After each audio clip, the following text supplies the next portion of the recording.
Hey everyone, my name is Sam and welcome back to another episode of rewatching, analysing and reviewing the Dinotopia miniseries. I'd like to thank everyone for your support on the first episode. It was so much fun to film and it's gonna be so much fun to film this one as well. Now episode 1 was obviously the introduction to the series, which meant that it focused on a lot of different aspects. We had the introduction of Karl and David, the main characters, which obviously meant that we had some initial character development, and of course we had the introduction of Dinotopia itself and the subtle introduction of the story arc that this miniseries is going to follow, being the failure of the Sunstones. Now while episode 1 sort of focused on everything, you know, story, world building and character development, episode 2 on the other hand is mainly focused on world building and the development of the characters, specifically Karl and David, as individuals rather than with each other. We saw a lot of character development between the two brothers in episode 1. We sort of saw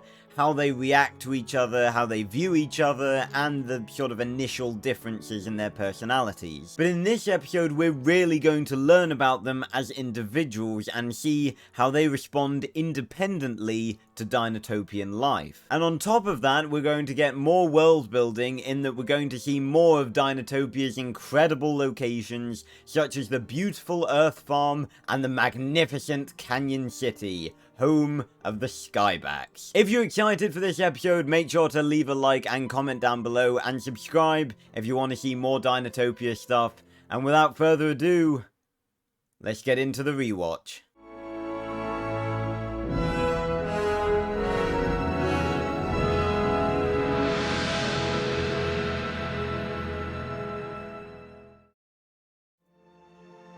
So we're starting off pretty much exactly where we left off, and in a second we should see... There they are!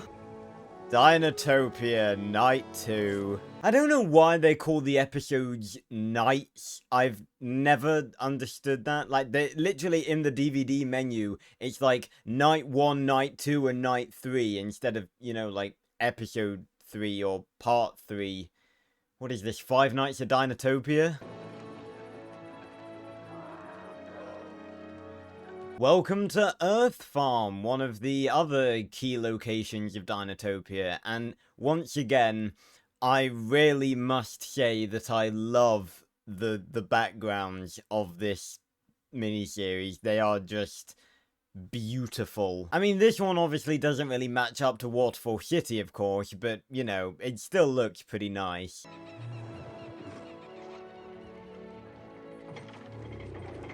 Just all the little details that are going on in the background, all the different dinosaurs doing different things, the people doing different things. It's like the backgrounds are just very well orchestrated. Mother. So here we have Rosemary, Marion's mother, played by Alice Krige. I apologize for the obvious butchering. But yeah, we have Rosemary here, the matriarch, Marion's mother, and possibly the creepiest person on all of Dinotopia. And you'll see why later. Matriarch? And what's that mean? Well, in your world, well, I suppose it means she's in charge. Well, Karl's not really had the best luck, has he? He's trying to get with Marion, and he himself being a person that doesn't do well with authority, both of her parents are authority figures in Dinotopia, and really important ones at that. It's not like her parents are like, oh, the governor of some town somewhere in Dinotopia that no one's heard of. Her father is the mayor of Waterfall City, the capital, and her mother is the matriarch of Earth Farm, where most of Dinotopia's food comes from. Hi, I'm Karl. I've heard a lot about the two of you. None of it good. Really? None of it good? Did they not hear about Karl's amazing exam answer? What about his table tennis skills? David's very sick. And as the matriarch, you can definitely tell that by stroking David's face. I know I keep making these jokes, but can you imagine if doctors in the outside world did that? You just book an appointment, you go in, and you just like, oh, doctor, I've been having these headaches for a couple of weeks, and they just stroke your face, and then they're just like, yeah, you've got stage 4 cancer. How have you managed to cause so much trouble in such a short time? It's a skill honed over a lifetime. Okay, can someone please tell me how old these two are meant to be? Because I'm trying to do this breakdown, I'm trying to analyze their characters, and I don't even know how fucking old they're meant to be. Please tend to David, he's not well. Thank you. He's going to be fine, Karl. I like it just then. Obviously, like, he didn't really make that big a deal of it, but the sort of looks between Rosemary and David, like, he did it a few times, and that's a subtle little nod that, you know, he was concerned for David's well-being. They may fight, they may disagree, they may be completely different people, and they may beat the shit out of each other on occasion. But at the end of the day, they're still brothers. And again, this fucking scenery! Look at this! Brachiosaurs harvesting the wheat! This is beautiful! With 7,000 acres, we supply over half the food for Waterfall City. 7,000 acres supplying over half the food for Waterfall City, and probably most other places in Dinotopia. That's pretty cool. I want you to help care for your brother. Okay. Again, it really speaks for Karl's character. Like, he does not like being told what to do. Yet when Rosemary was like, you go and take care of David while we go and prepare medicine for him, he was just like, yep, okay, I'll do it. Some subtle character development going on here. I've had postal birds from your father every day. He's furious with you for going after the boys. That's actually quite an entertaining thought, Rosemary getting, like, repeated postal birds from Waldo saying, our daughter has gone after those two off-worlder boys, I am furious. Waldo's not actually in episode 2. Funnily enough, the way it works is that Waldo's in episode 1, Rosemary's in episode 2, and then both of them are in episode 3. I thought they could be in danger. Marion, they're outsiders. They don't yet understand Dinotopian ways. I'm sorry, Rosemary, I must have misunderstood you. I thought you just said that because they're outsiders and don't understand Dinotopian ways, even though David has tried very hard to integrate himself into Dinotopia, that the two of them should have been left to die. You'll see this as we go on through the episode, but Rosemary's sort of presented as quite an unlikable character in this episode. She doesn't really have a major part in episode 3, but in the TV series, she is pretty much an entirely separate character, just like Waldo. She also ages back about 20 years. You're wearing it, aren't you? I understand it was half yours to give. Thank you. Now that's something I did want to pick up on again, because you remember in the last part, we theorized that because in the books that Oriana, Marion's grandmother, and Arthur Dennison were close, and that it was confirmed that they knew each other, that we theorized that Arthur Dennison might have been Marion's grandfather. And if this Sunstone was half of Rosemary's to give, that means that Rosemary was probably Oriana's daughter. So technically that should mean that before they got married, Rosemary was Rosemary Dennison. God, I won't lie, I know they changed a lot of stuff, but I really like how they sort of carried on the legacy of the past characters and showed their descendants, I guess. Also, something funny I found out while I was looking for who played Rosemary on IMDb, it has Rosemary and Marion's last name as Waldo, which is not right at all because Waldo is his first name. His full name is Waldo Seville. The carnivores are straying from their traditional territory. 5 of our brachiosaur herd were killed last month. I tried talking to the Senate, but nobody would listen. Hardly surprising when you know who's in charge. Now, I did mention in the intro that this episode is more focused on world building and character development rather than moving the story forward, but there are little hints and little events that happen in this that sort of slowly continues to move the plot forward, because obviously we're getting ready for the finale next episode. 5 years is a very long time to refuse to speak to your father. Marion, I have never refused your father a conversation. And it's not very Dinotopian. Honestly, Marion, from what we've seen in the last 5 minutes, nothing your mother does is very Dinotopian. My husband likes his robes and his banquets much too much. He should live closer to the earth. Honestly, I can't argue with you on that, Rosemary, because while Marion was trying to tell Waldo about the T-Rex herd, he was literally hypnotized by soup. I don't want to be treated differently from anyone else. Well, it's absolutely hilarious that you should say that, Marion, considering your whole deal in the TV series is how you want to be different than everyone else. But that's jumping ahead. We'll get there eventually. Hell yeah, more Karl and Zippo table tennis. Let's go. Clearly they did practice quite a lot in Waterfall City, because Zippo looked like he was actually holding his own against Karl there. It looked like he was having to put some effort in. Nice tail shot, Zip. It's such a cool scene. It's so simple, but I love it so much. And it is really well done as well. Like, getting Zippo, the animations and everything, and the model into the environment and having it react to, like, the table tennis ball and everything is really difficult to do well, obviously. Not to mention that it's not just, like, static shots. It's the camera is going back and forth between them, so it's really good. And from the way that footage looked, it didn't look like they had, like, one bit of footage that they were just sliding along. It did look like the camera was actually rotating between them, so if so, that is fantastic work on the animator's behalf. I win. Nice try, Zippo. But you only got 3 points. 3 points? Well, I'm improving. You see, he did manage to actually score some points on Zippo, and I think that Karl would only go easy on him up to a certain point. Good on you, Zip. I haven't got a smash? That's right. Like this. Oh, well, I will learn how to smash. That line is, yeah, that's a pretty sus line, Zip. It's a good job Zippo isn't in the outside world, because if he went up to someone and said, I will learn how to smash, yeah, I don't think they'd think he was talking about table tennis. Zippo, what do you think you're doing? Once again, Rosemary coming in to ruin everything. But I'm studying mammals in their natural environment for my thesis. You're writing a thesis on me? Yes, reasoning, feeding, and breeding. You're studying me? I'm not gonna be your guinea pig. Okay, it very much unnerves me that Zippo mentioned he was going to study humans breeding as part of his thesis.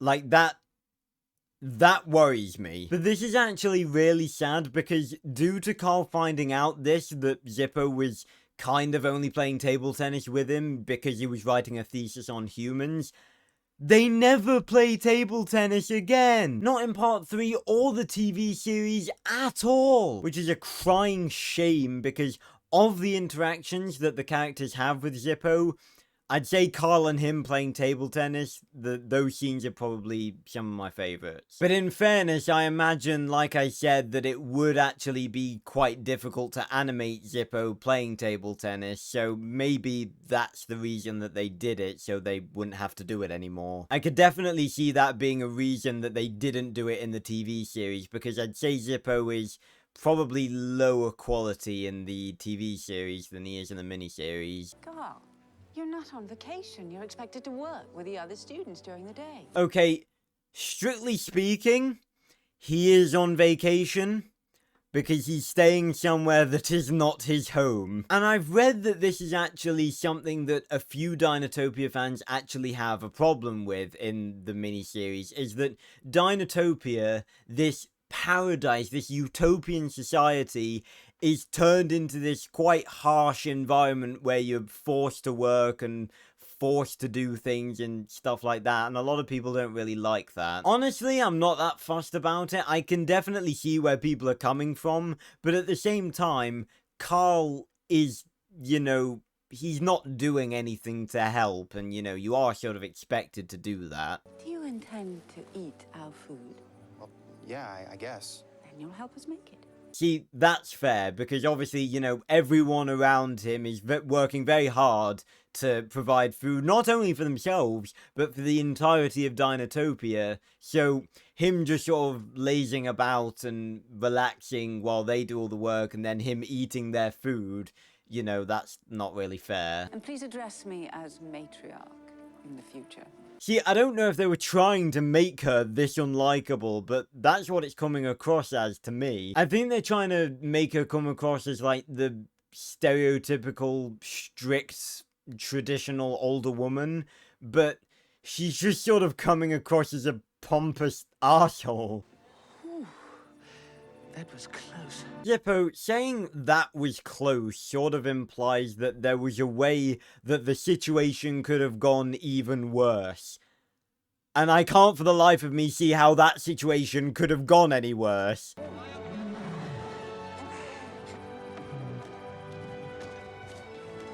I've always found the Stenonychosaurus wearing like farmer hats and holding tools really funny for some reason. Generally with the Stenonychosaurus obviously, which are the most intelligent dinosaurs and the ones who can usually speak English, they do a good job of making them not look too like derpy or ridiculous or jarring. But, you know, there's only so far you can push it.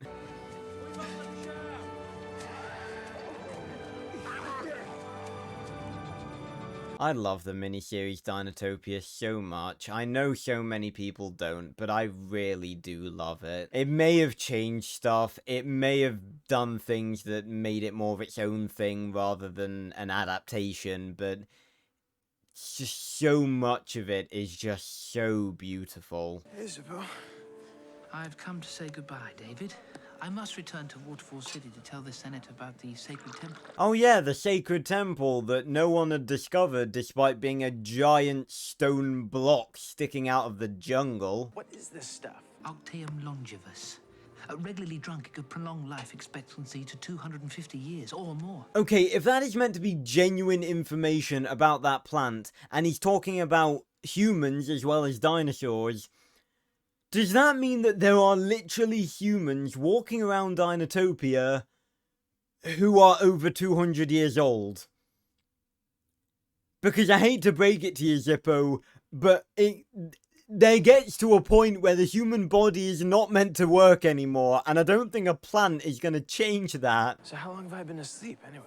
Almost a week. Wish I could sleep for a week. Maybe I should throw myself down a waterfall. Marion and Karl have become really good friends. Friends? Carl doesn't have any female friends. Okay, it was sort of a background thing in episode 1, but one of the biggest elements of character development in this episode is Karl and David fighting over Marion. Like, in this episode, we get the confirmation that both Karl and David are both into Marion and are obviously competing for her affections. And honestly, I'm not even sure I like this arc for multiple reasons. One, as we'll see later on in this episode, it feels very one-sided. And two, none of this matters because in the TV series, Karl and Marion are a couple. And there's never really an extension to this plotline of Karl and David fighting over Marion in the TV series because David just isn't shown to want to pursue Marion anymore.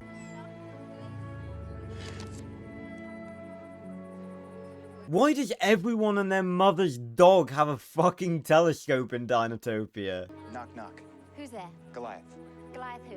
Goliath down. You look tired. Okay, I won't lie, that's actually a pretty good joke, and this is literally the first time I've properly listened to it enough to understand it. But it's also a bit, I don't know what to call it, immersion breaking, that while we were looking through the telescope from David's perspective, we could hear Karl and Marion talking. I'm not sure I like that. Also, I've only just thought about this because Karl's wearing Dinotopian clothes for the first time instead of the outside world ones he arrived in. I bet Dinotopians would actually be a bit, I don't know if confused is the right word. Maybe like curious when they had to wash Karl's clothes. They'd be like, "Oh, what's this made out of?" Because obviously it'll be made of different materials than probably anything found on Dinotopia. But a boy killed him with a slingshot to save the whole town.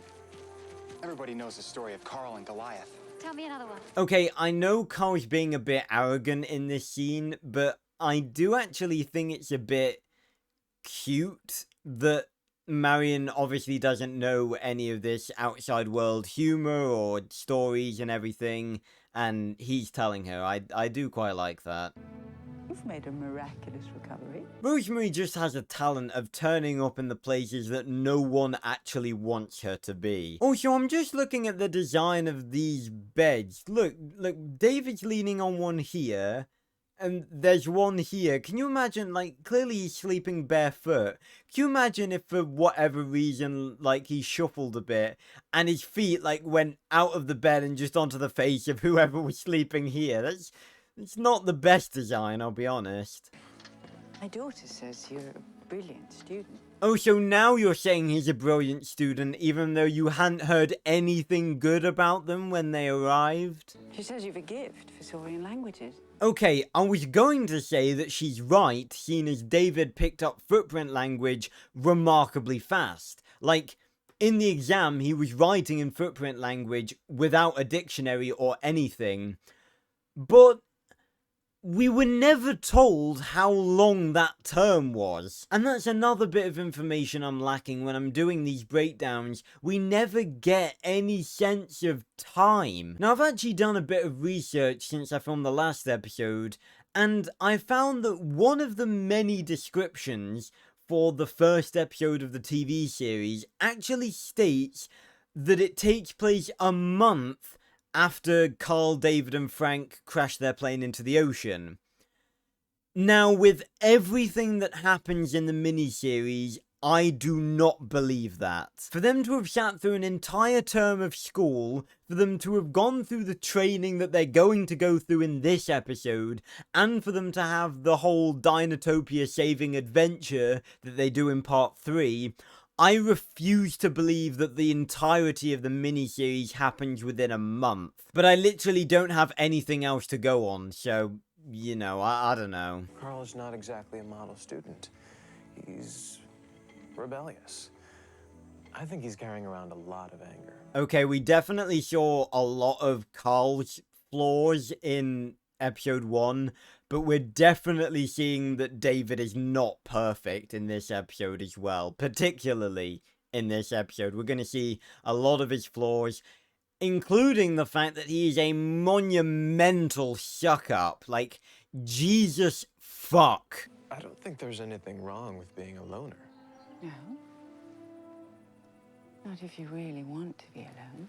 Tell you what, Rosemary, that's actually some pretty good advice. You know, there's nothing wrong with being a loner, but, you know, do you really want to be? Like, I very much enjoy time alone. I enjoy my own company and just doing my own thing, but at the same time, there's only so long I can go being that way, you know. Everyone needs, like, to talk to people. Everyone needs social interaction. Friends and family and stuff, everyone needs that, regardless of how much you like being alone. See, look how close they are. Could they not have put some fucking space in between the bunks? Where are you going? And of course David decided to wake up then. What a coincidence, of course he did. Go back to sleep. What do you mean nowhere? I'm just gonna get some air.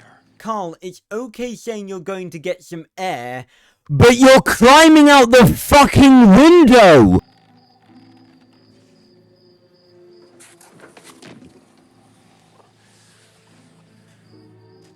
Okay, I made a comment in the first part about Karl being a long list of bad ideas made into a person. Now, funnily enough, the thing that I was talking about when I was making that comment was actually quite a good idea by Karl.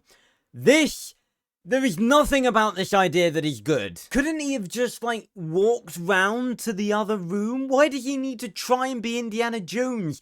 It is a very steep drop, Karl. What if you fell? You would die. It's bad enough that you're here in Dinotopia when you don't want to be. Do you want to be a cripple for the rest of your life? Da da da da da da da.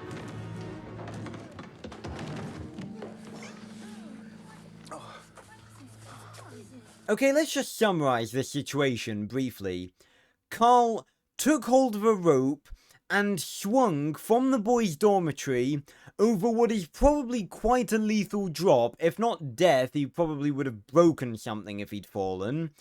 Into a dormitory filled with underdressed girls who I guarantee you some of which are under 18. Where the fuck are the Dinotopian FBI when you need them? Listen, I was wondering if you were doing anything tonight. Maybe we could go for a walk. It's beautiful out. What'd he say? Okay, his methods may be completely ridiculously dangerous, but you gotta admit, the man's got riz. And it's funny because despite everything we think we know about Karl, like he's headstrong, he's naive, he's arrogant, that was surprisingly romantic.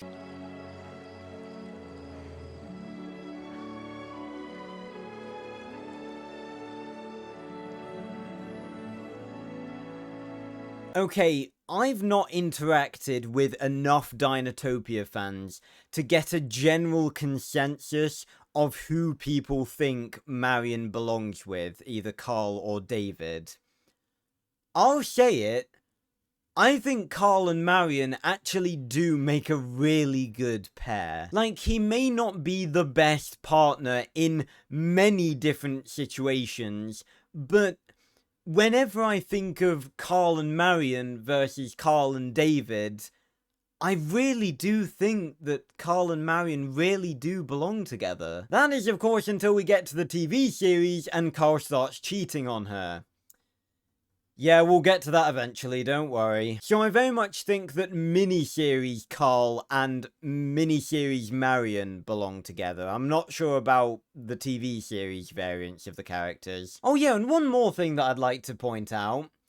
Unless I'm misunderstanding a particular quote from the TV series, the two of them are actually naked right now. And obviously it's difficult to tell for Karl, but it definitely looked like for Marion she wasn't wearing anything on her top half. Obviously, we can't really see their bottom half. So yeah, this is their first kiss. They've not even talked about, like, anything romantic. And they're swimming naked together. Wow, things move fast in Dinotopia.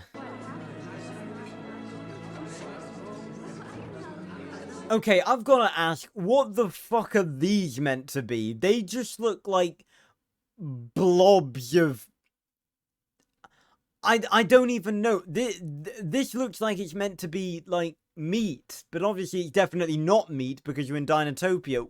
What is this? It just looks like lumps of coloured clay. It's come to my notice that you've both broken student rules about leaving your sleeping quarters. I wonder who possibly could have told Rosemary about Karl and Marion sneaking out. However, on the flip side, why are students not allowed to leave their quarters after dark? I can understand if they were kids, but they're not. I know we don't know their ages, but based on the actor's physical appearance alone, I refuse to believe that Karl is intended to be any less than 20 years old. Why are there rules dictating that 20-year-olds have to stay inside at night? Now, I get obviously that Dinotopian 20-year-olds aren't exactly going to be going outside to party. Obviously, they've been brought up differently.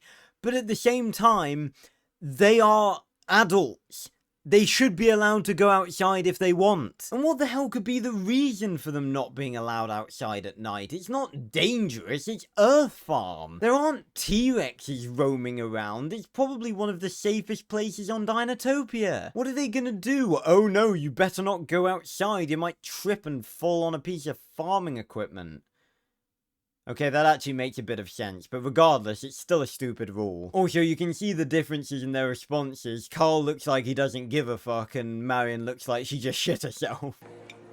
Would you like to tell me what happened last night? Okay, if there was never any information to tell us otherwise, I actually would have theorized that Karl and Marion actually had sex. But, in the TV series, there is actually a line which confirms that they never have. I'd appreciate your complete honesty.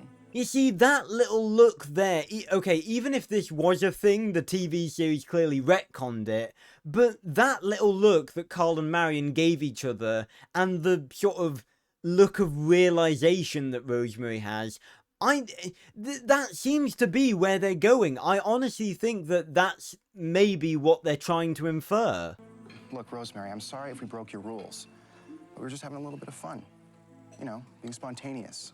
Watch how you speak to me. See, she's just being an asshole for no reason. See, anyone from the outside world could have picked up on the fact that Karl may have been speaking to her with a little bit of attitude. But as a Dinotopian, she should not be able to recognize that sort of way of speaking. So, in her mind, she should just think that Karl has just apologized and told her what they were doing. She is literally just being a prick for no reason. Karl has a little problem with authority. He's been kicked out of 11 schools. David, I wasn't speaking to you. Yeah, you really did deserve that, David. But then again, 11 schools. Jesus fuck. There's a problem with authority and then there's that. 11 schools? Why aren't you nesting properly? Nesting? Because I don't belong here. And I don't think I ever will. What does she mean, why are you not nesting properly? He's not a fucking dinosaur. What are you talking about, you crazy old woman? I think tonight's ceremony may change your mind about staying here. I doubt it. I'm sure of it. Okay, ladies and gentlemen and everyone in between who's watching this video, you are about to watch Rosemary Seville transform from an annoying old woman to one of the creepiest people in Dinotopia. The floor recognizes Professor Zippo Stenosaurus, resident scholar at the ancient public library, who wishes to present findings of his recent research. I gotta be honest, I completely forgot about this scene, so Waldo is in this, but only quite briefly. I have no doubt that I have discovered, with some help, one of the 3 entrances to the world beneath. The ancient temple of Karl. So we get another mention of the world beneath. We're continuing to hype it up, because next episode, we're going there. Also, this is the first time we get an actual mention on the number of entrances to the world beneath, in that there are 3. We only actually see 2 of these in the miniseries. Funnily enough, the 3rd is actually the entrance that Arthur Dennison used in the first Dinotopia book. Almasaur rightly reminds us that we must never under any circumstances violate the sacred world beneath. Yes, well done, Waldo. Stick to those outdated traditions. They'll serve us very well when all of the sunstones go out and the carnivores aren't locked in the rainy basin anymore. We must respect their territories, now more than ever. That's not a valid point to make at all, because the carnivores aren't sentient. In the books, the carnivores are sentient, I admit, and they do guard places, and that's fine. The carnivores in the miniseries are animals. Full stop. Also, why should we respect the carnivores' territories now, when we literally heard from Rosemary earlier in this same episode that the carnivores are breaching their traditional territory boundaries and killing herbivores? No expedition will be sanctioned under any circumstances. Cyrus Crab. Cyrus Crab. Because of course he'd be listening in on this Senate hearing. This is the last night you'll spend here. And we go from important Senate hearings in Waterfall City, moving the plot along, to the creepy Earth Farm ritual. Yeah, things are about to get really weird. The harvest has been gathered once again for another year. And it's time for you to move on. She said the harvest has been collected for another year, so how long have Karl and David spent here thus far? I assume, obviously, that they were, already harvesting by the time they got here, so they won't have spent, like, an entire year here, obviously. But surely they must have spent a decent amount here. I want no one to speak for the next 4 hours, no matter how strong the temptation. 4 hours. 4 hours. Are you quite mad, woman? I think I'd actually combust if I didn't speak for 4 hours. It's time for you to see as the dinosaurs see. Well, I hate to break it to you, Rosemary, but most dinosaurs would look at a door and go, what the fuck is that? I think I'll pass. It's a gift we're all born with. Listen to the earth. I don't want to listen to the earth! Get your creepy matriarch ritual away from me, woman! Try and clear your mind of all thoughts. We're all part of everything. So not only are we doing this creepy ritual, we have to do it in this position? I don't think you could come up with a more uncomfortable position than this if you actually tried. I'm sorry. I'm gonna start laughing in a minute. You all have your your mystical experience. I'm going to bed. Yes, Karl, run, my friend. Get to the ocean. You can make it through the Razor Reef. I believe in you. Just run. Get away from this creepy ritual before it's too late. Karl. No. No, you need to run, Karl. No, the dinosaurs are taking over. Karl, no! Do you see what I'm talking about? How fucking creepy is this? Like, what is actually happening here? It started off as this regular experience, like, oh, you know, sit down, don't talk, and, like, listen to the earth, and shit like that. But now it's turned into this weird-ass ritual. There's this Mongolian throat singing in the background. Karl looks like he's smoked half a ton of heroin. And then you've got Rosemary in the background, creepily smiling like, what the fuck is happening? Hey, David, you okay? Actually, I think okay would be an understatement. I can't remember feeling this good. Ever. This is really something, isn't it? As nice as it is that the two of them are having a moment where they're, like, both loving Dinotopia, I will not just move on from the weirdness that just happened. That was fucked. Samantha, we're in accord. You're of the sea. You'll work with the dolphins of Dragonfly Coast. Okay, I'm sure this is another one of those things that people don't like about this version of Dinotopia. Apparently, you just get told what you have to go and do, the life you have to live on Dinotopia. Now, I don't know if this is just if you live on Earth Farm or what, but this seemingly seems like something that all young people in Dinotopia have to do. And I can definitely see the problem with this, seeing as why should a random creepy old woman who just did some fucking Earth ritual tell you what you need to do with your life? Because I don't trust this bitch. You were of the land. You'll remain here and train in the hatchery. You were of the sky. Of the sky? You'll undergo Skybax training in Canyon City. Which is amazing, because can you imagine anywhere on Dinotopia where David would be less likely to go of his own free will? Marion, you're not assigned a habitat. Bethany, you're of the land. You'll study climate in the Great Plains. You see, she's just handing out stuff for them to do. Why should she decide? I mean, it's a bit different for Karl and David, obviously, because they have no concept of the sort of things you can do in Dinotopia.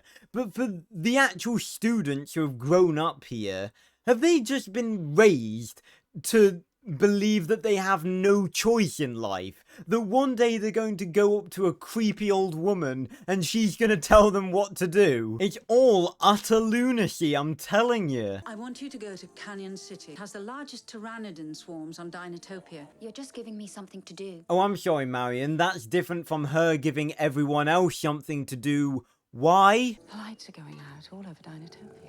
Well, then maybe you should quit doing weird fucking Earth rituals and get someone to the world beneath to find new sunstones. The magical stones that keep Dinotopia alive are dying, and no one seems to give a fuck. But what does that have to do with the pteranodons? Marion, what it has to do with the pteranodons is that they are carnivores and they will kill everyone if the sunstones go out. That is what it has to do with the pteranodon, you fucking idiot. Oh, and look after David.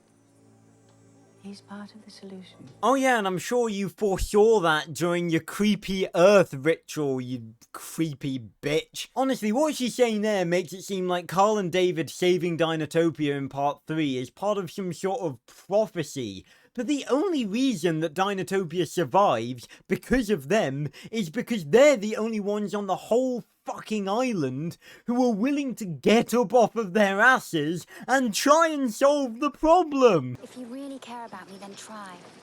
Trust my mother. No, Karl, do not trust Rosemary. Do not trust Rosemary. The woman is dangerous. Karl, I really can't say how much Marion and I are going to miss you. We really will miss you, Karl. Okay, throughout this episode going forward, Marion always seems completely and utterly oblivious to the fact that Karl and David are fighting over her. And I chop that up to one of two reasons. One, because she was raised as a Dinotopian, she doesn't have the sort of social knowledge to understand and recognize the signs that two boys are fighting over her, or two, she's just thick as pig shit. Don't worry, I'll look after David. Oh, really? Actually, we'll look after each other. Can I just say, I can only imagine, like, the literal rage that would be building up inside of Karl because of that fucking shit-eating grin. Breathe deep, Karl. Yeah, you too. Karl, come on, you've been living in Dinotopia. Well, I don't know how long you've been living in Dinotopia, because no one ever fucking tells me. But you've been living here a while, Karl. The greeting is breathe deep, seek peace.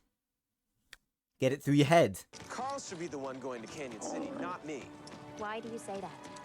Karl would know how to ride an overlander. David, what are you talking about? Karl would know how to ride an overlander. Karl can't even read fucking Saurian. I think my mother knows what she's doing, David. No, Marion, the only thing your mother knows how to do is piss me off and do weird fucking earth rituals. Also, I really like the little detail that there are brachiosaurs in the background. I like the idea that there are just, you know, wild herbivores just, you know, being herbivores and doing their own thing. There's more to you than meets the eye. She knew that the moment she met you. And so did I. See, I know that she thinks she's just being nice, but David is very clearly taking that as like a, you know, something more than that. And to be honest, I think most guys would. I know I definitely would. But alas, we are men, and we always misinterpret the love language of females. Not that they make it fucking clear for us most of the time. You gotta stop doing this to me. What are you talking about?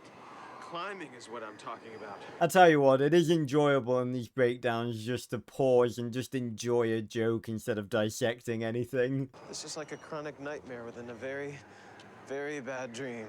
Yep. Humor enjoyed. Let's move on. There it is, David. Canyon City.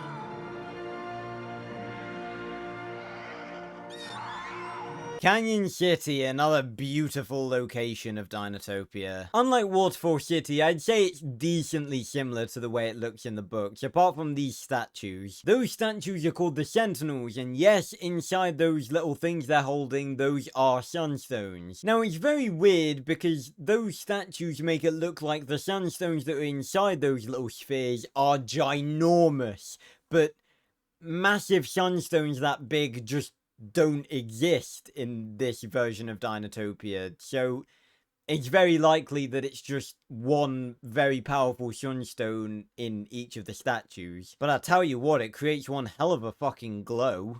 How far down is that? 6,000 feet. 6,000 feet? That's not possible. Nothing is 6,000 feet down.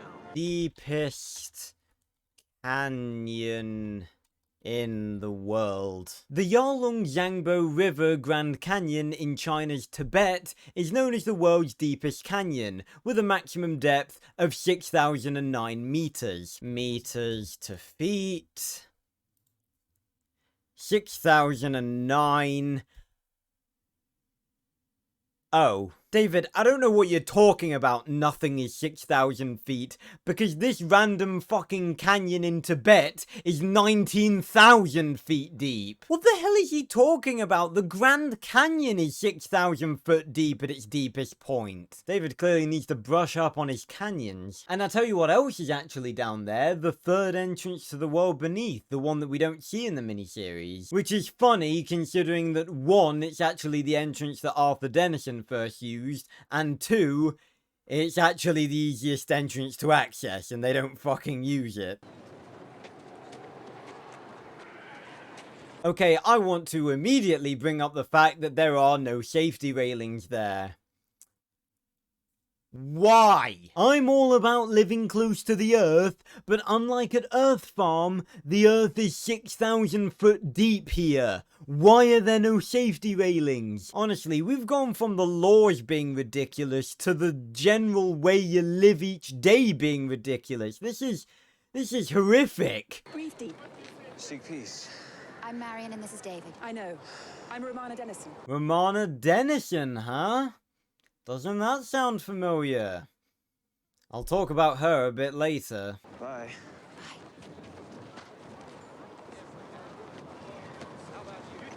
I just want to point out the fact that if you stumbled down those very steep stairs, you would fall off the edge and you would die. Are you as terrified as I am about this course? Not at all. I've waited all my life for this opportunity. And if I didn't know any better, I'd say that it was given to you by Mrs. Creepy Earth Farm Woman. And you think it's a good idea, living this high up on the edge of a cliff? Well, you see, it's part of getting closer to the Skybax. Yeah, it's also part of getting closer to death. Jesus Christ, put some safety railings up, please. And again, I have to commend the backgrounds again. The green screen and the actual environment are blended really well in this. Meanwhile, elsewhere in Dinotopia, Karl's visiting the hatchery. Look at that sunstone. God, I brought this up in part 1, but the music, man.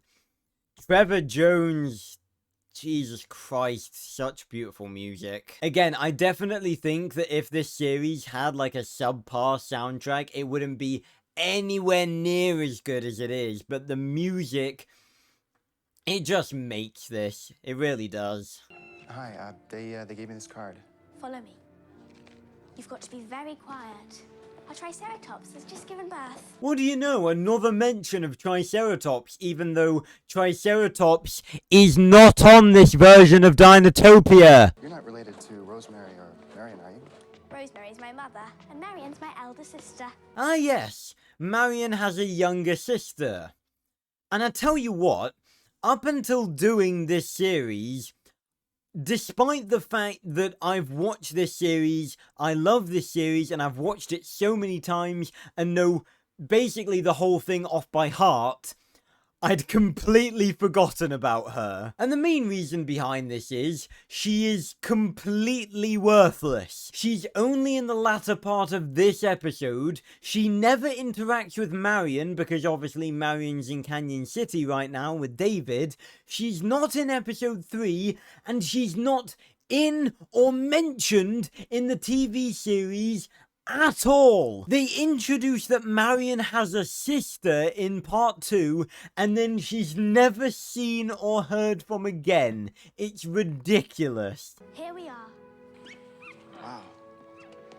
This is the incubation room. Thank you, Marion's pointless sister. I couldn't figure that out by myself. Now again, the whole thing of sunstones providing energy isn't really very well explained for stuff like lights and heating, so I'm just going to assume that those are sunstone powered heaters.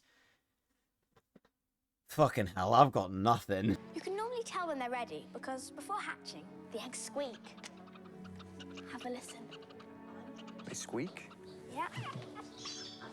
Oh, yeah. Now, I'd also like to make the very big point that these eggs are gigantic. Like, why are they so big? Dinosaur eggs were like this at most. Why are the eggs so big? 26. Okay, Karl. This one's yours. Okay, honestly, I think that if Karl walked all the way to the hatchery, holding nothing but a piece of card that says 26 on it, and he walked into an incubation room where all the eggs are numbered, he probably should have figured out what was gonna happen. Unless, of course, that the numbers were in Saurian, because as we know, Karl still can't read Saurian, seemingly. You have to look after it. No, I don't understand. It's your Saurian life partner. See, look at the card. It does say 26 on it. And could you not have handed him that egg a little bit more gently? Jesus Christ. Breathe deep.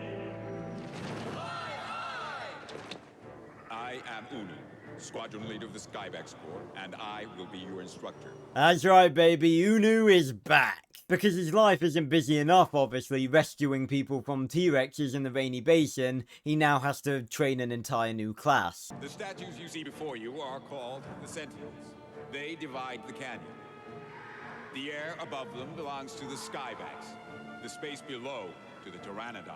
So yeah, basically the Sentinels divide the canyon. Above is, you know, Dinotopians and Skybax territory, and below the carnivorous pteranodons. It's never stated what species the Skybax pterosaurs are meant to be, because they're just called Skybax. A lot of people believe them to be Quetzalcoatlus, but to be honest, they could be anything.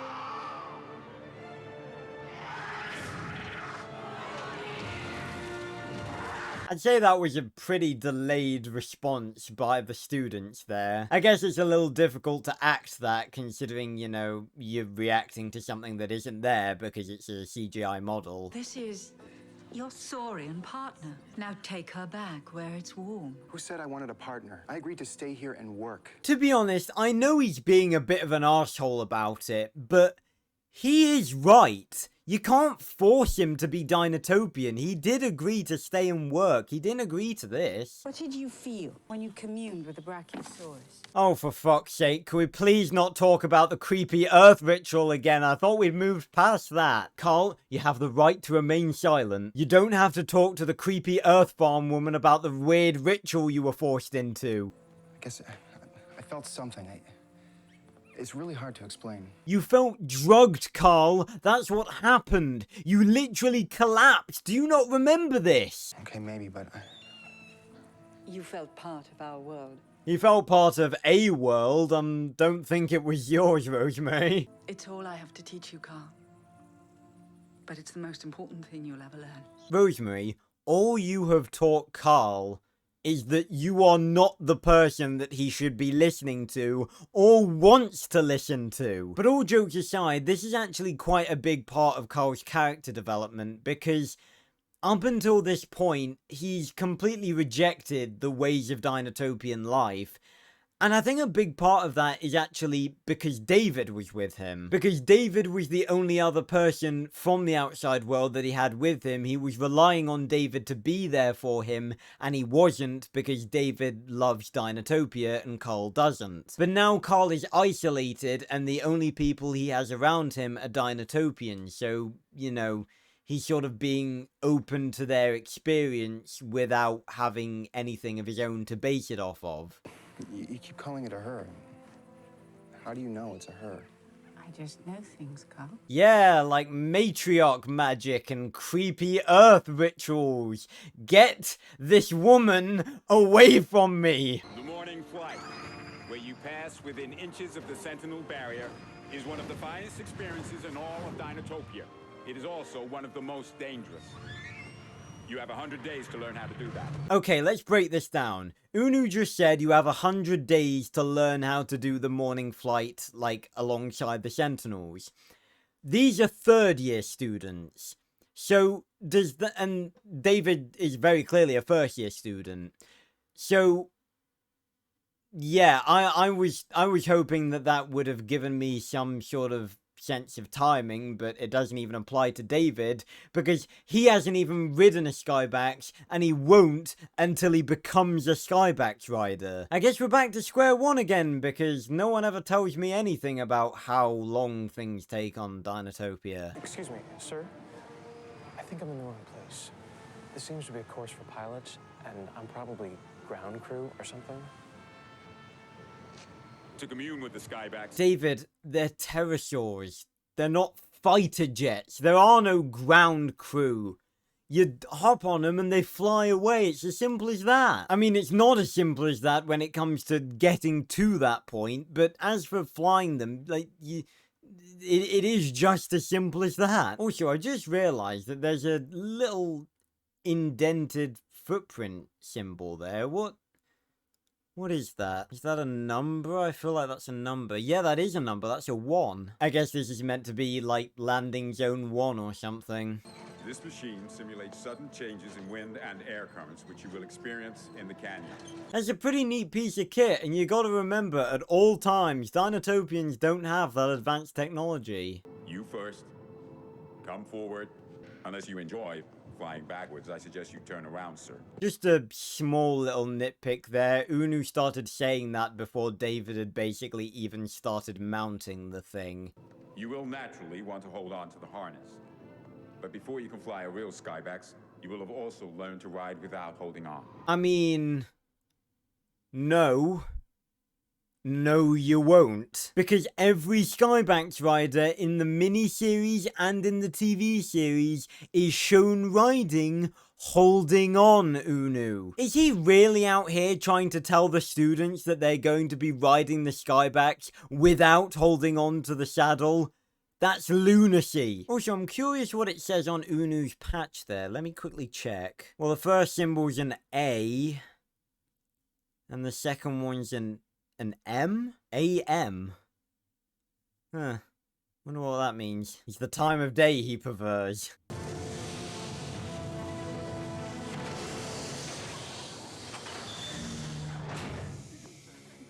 Falling off here is amusing.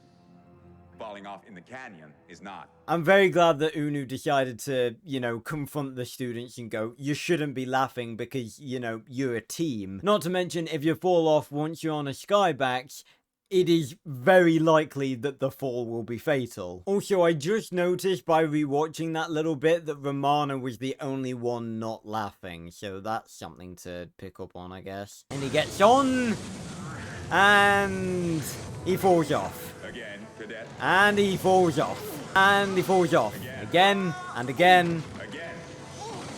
I wonder if I should sit this one out. Look at the other students. They're looking at him in disgust like, what? You didn't train your entire life to be thrown around on a flying little wooden box? Jesus Christ, give the man some slack. No one's a Skybax rider on their first day. When the Skybax moves, lean in with it. You will find your balance. Again, another element of Unu being a good teacher. He didn't scold David for failing, and he didn't scold him for wanting to sit this one out. He gave him a piece of advice so that he could learn from this failure, and so that he could do better next time. Ah, now we're back with Marion. And look, she's got a telescope! Why does everyone on Dinotopia have a telescope? So here we have the first look at the Dinotopian Pteranodons, and, it's a good design. I mean, there's not really as much to get wrong as there is for certain other dinosaurs, and yeah, I'd say there's absolutely nothing wrong with this design. I'd also say that they're designed to look quite intimidating because their main scales are sort of a dark bluish black.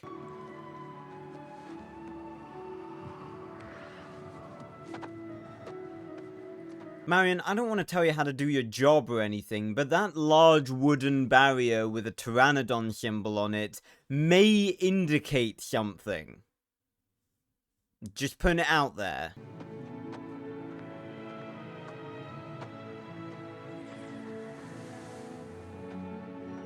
God almighty, I can't say this enough. This soundtrack is so fucking beautiful. It tends to be like only 3 or 4 different melodies, but they add subtle little changes like new instruments or pitch shifts or speed changes that make it sound different. And here, it just sounds so serene and beautiful. The music is what makes this series. It really, really is.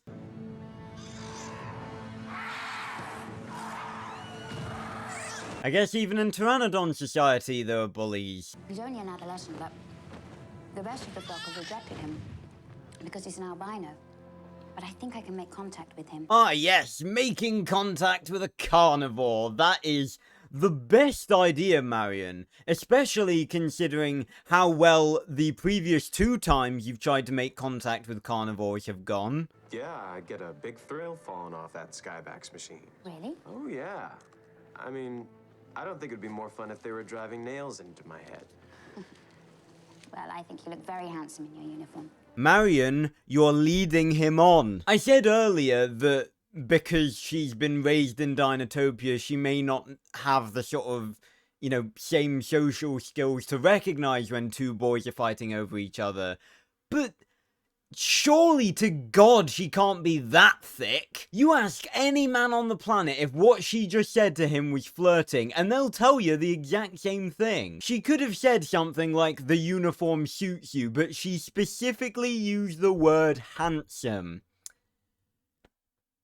Oh. And the funny thing is, I can't even remember if I've mentioned this in this breakdown so far, but this whole story arc, this arc of character development between Marion, David, and Karl as to who she likes and, you know, the fact that they're both fighting over her, none of it matters because in the TV series she just goes out with Karl. And David doesn't give a shit in the TV series. He literally does not care that Marion's going out with Karl in the TV series. At least he doesn't care to the point where he would rather go out with her instead. So not only is all of this ridiculous, it's also pointless. But then again, I would also probably bet that the story writers of the miniseries and the story writers of the TV series were actually different people, so I guess I can't really penalize them for, you know, retconning something that they were doing in the miniseries and the TV series. I mean, I don't know, it could have been the same people who wrote, like, the stories on the TV series that they did in the miniseries.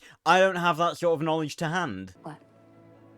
Nothing, just please be careful down there. I don't know what I'd do here without you around. Yeah, Marion, I'm sure he was just saying that to be friendly. He is in love with you! Oh dear.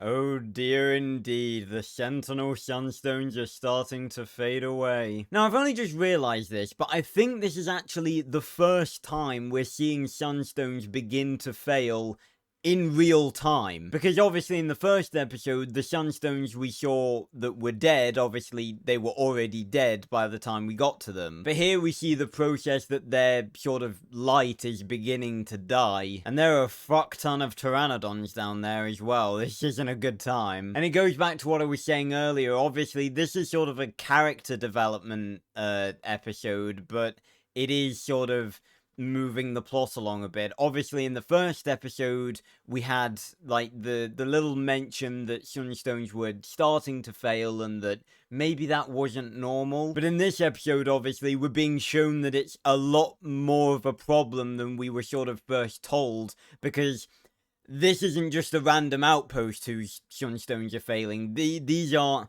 the main Sunstones that keep the entirety of Canyon City safe and the largest concentration of Pteranodon swarms in check, and these are failing. So this is sort of building up to episode 3, going that, you know, things are getting worse. And obviously in episode 3, things are gonna get really bad. The Sunstones are failing here, aren't they? What happens when they all die? Very simple, David. We shall all perish. Oh shit, they've actually died. Fucking run! Come on! There we go. Now, it's funny because I was just saying literally a few seconds ago that it's being shown to be more of a problem than we were sort of told about in episode 1.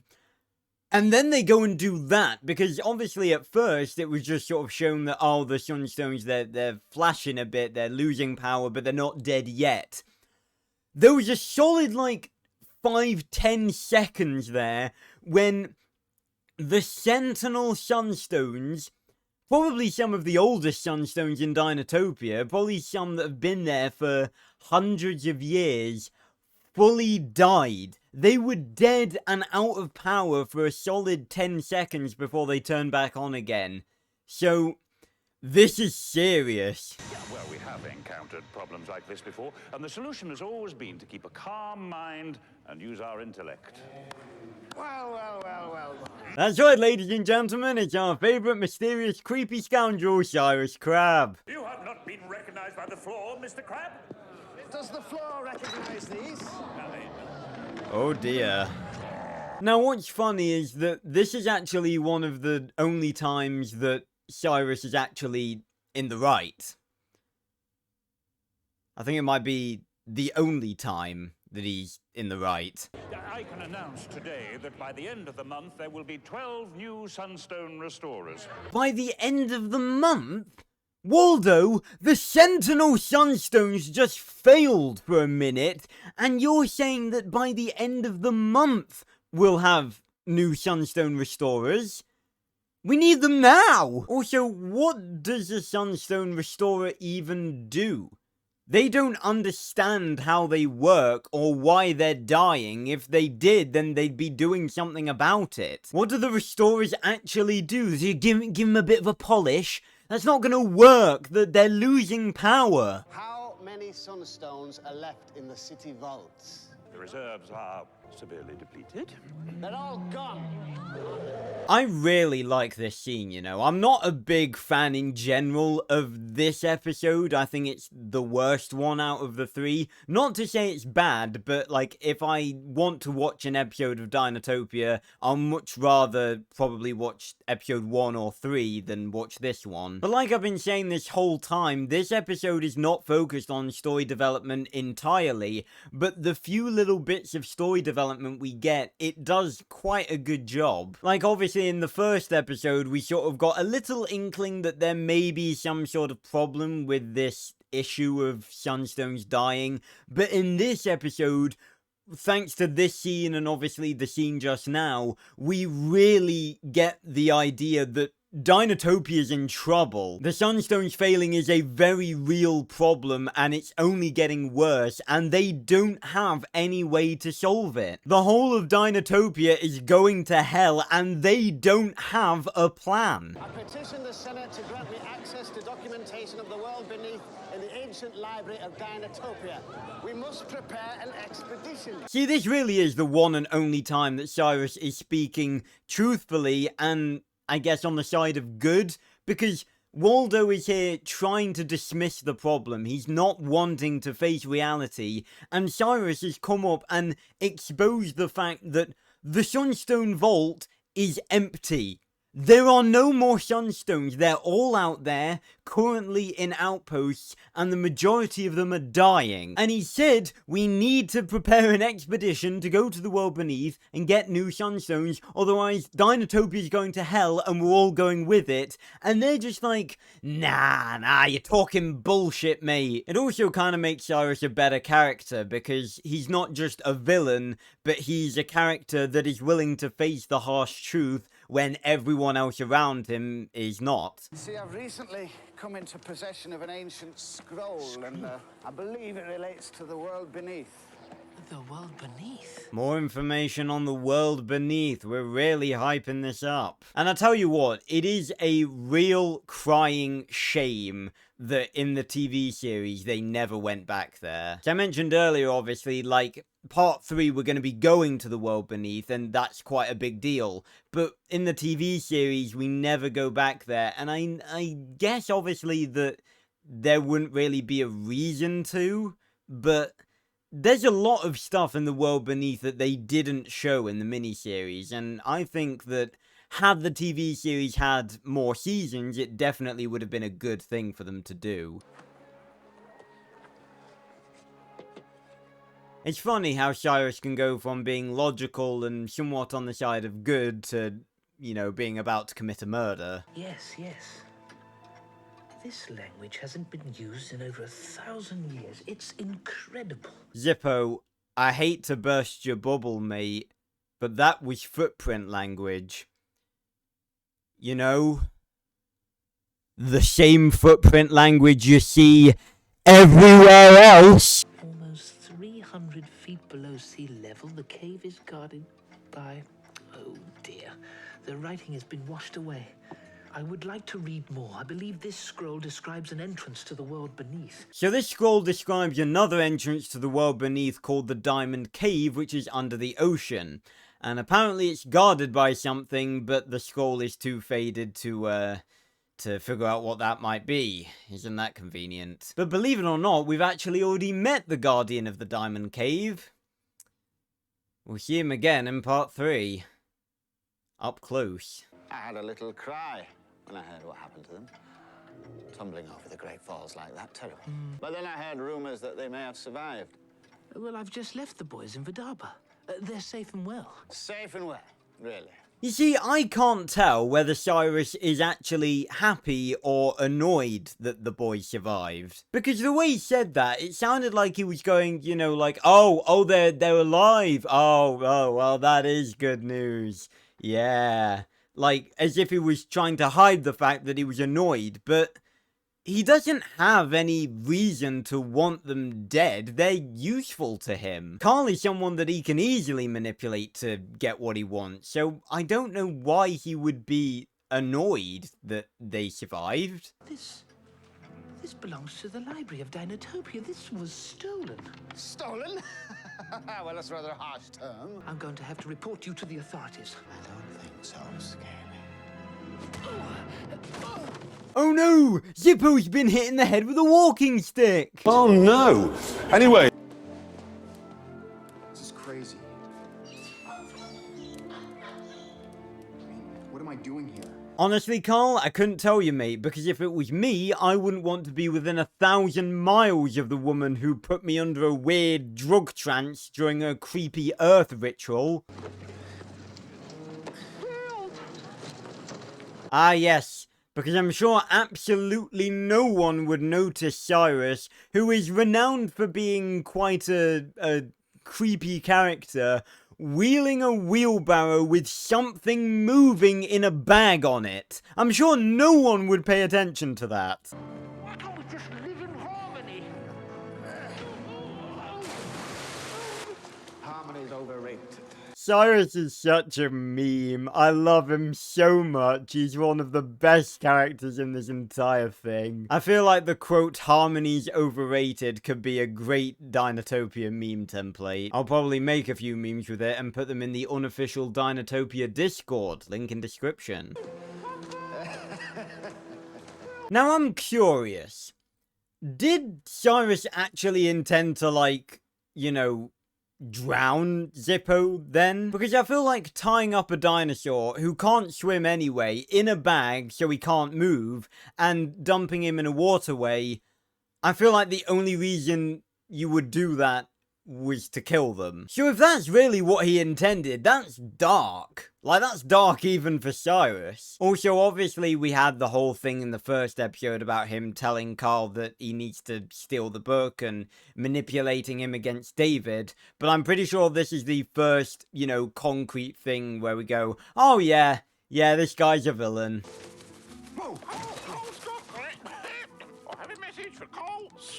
I don't want to tell Dinotopians how to do their thing, but I imagine postal birds are actually quite annoying in general. Because think about it, there's no, like, time that they deliver their message. It's not like post that we have in the outside world. They just get the message and they fly as fast as they can to where they're delivering it to and who they're delivering it to, and then they deliver it. I imagine that there have been many cases in Dinotopia where postal birds have interrupted sensitive things, like when you're on the toilet having a shit, or maybe the birth of a child, or when you're doing intimate things, alone or with a partner. I'm just saying, these guys, they're probably not very well liked in the community. Honestly, I kind of just want a series that delves with, like, the regular everyday lives of Dinotopians, honestly. The stuff we don't see in the miniseries and the TV series. How pissed off people get at postal birds. And then postal birds are going on strike because they're always interrupting things and people get annoyed at them for it. Greetings from Marion at Canyon City. You're in my thoughts many times a day. Oh, Karl's in your thoughts many times a day, is he, Marion? And yet you're still hanging out with David at Canyon City and telling him how handsome he looks in his uniform. Pick a boy and stick with him!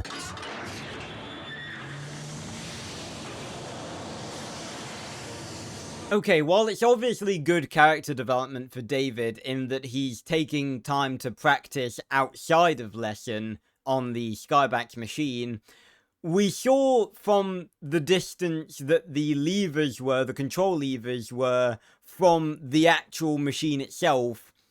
It's not possible for you to reach that far to activate the machine while you're on the machine.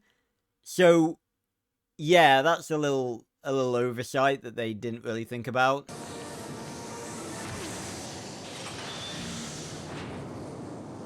Okay, how come the machine turned off when David fell off it? Because that didn't happen before. Unu had to actually switch it off even after he'd fallen off. I was gonna say that maybe there are like weight sensors in the pads that, you know, sense impacts, and then it's just like, oh, that impact was probably someone falling off, let's switch off the machine. But number one, that didn't happen before, and number two, that seems a little too advanced for Dinotopians. Yeah, this scene's not very well thought out. What's she gonna be when she hatches, other than big? She's a Casmiosaur, one of the Hadrosaur family. Okay, that right there is probably the most famous mistake in the entirety of the miniseries, and I cannot for the life of me figure out how it was made. First of all, it's Casmosaur, not Casmiosaur. But that itself is actually quite a minor mistake to what she said next. If you're not aware, let me quickly fill you in. A Casmosaurus belongs in the same family of dinosaurs as Triceratops too. It's like Triceratops, but the frill is sort of bigger and more rectangular, and the horns are a lot shorter. The Hadrosaur family, which Samantha claims Casmosaurs belong to, is the group of dinosaurs that Parasaurolophus belongs to. How did they make that mistake? That's literally the same as looking at a T-Rex and going, ah yes, a Tyrannosaurus Rex, that belongs in the raptor family. I mean, presumably they, like, read over the scripts and rewatch the footage when they're making this sort of thing. Did no one pick up on that? Well, I mean, clearly no one picked up on it because it's in the fucking episode. Honestly, that is ridiculous. I don't know whose fault it is that that mistake was made, but they deserve to be shot. Today is about fear. Last year, a cadet almost felt his death on this climb. So your vigilance is vital. Jesus Christ, being a Skybax cadet is probably almost as dangerous as going to Hogwarts. Okay, no. Being a Skybax cadet is definitely more dangerous than going to Hogwarts. I wonder what the mortality rate for the Skybax Academy is. It's gotta be high, right? Come on. Yeah, come on, guys. Follow me and climb down the outside of this cliff. You're not scared, are you? Okay, I'm sorry, but without a rope or harnesses or anything, you could not convince me to climb down that if you gave me all the money in the world to do it. Given that at least some of these cadets, like David, probably don't have any climbing experience prior, this is suicide. It's hatching. Samantha! It's happening! Oh yay, Creepy Earth Woman's back. Coincidental that she just happened to be around when the egg was hatching. Keep her away from the egg, Karl, because she's probably going to try and cast some weird matriarch spell on it.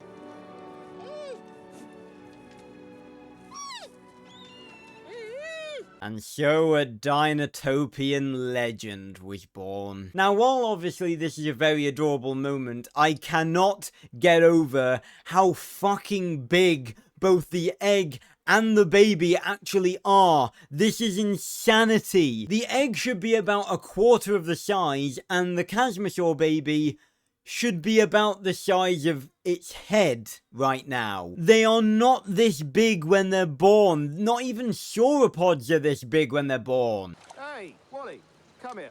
What do you think that is? I don't know.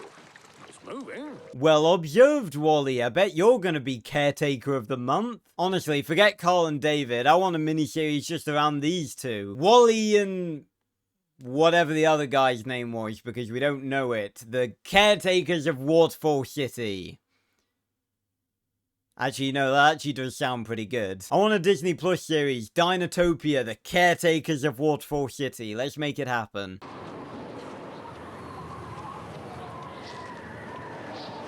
Okay, yeah, this is not okay. Dinotopia is meant to be a utopian society. It has topia in the name. This is not a utopia, this is a death trap.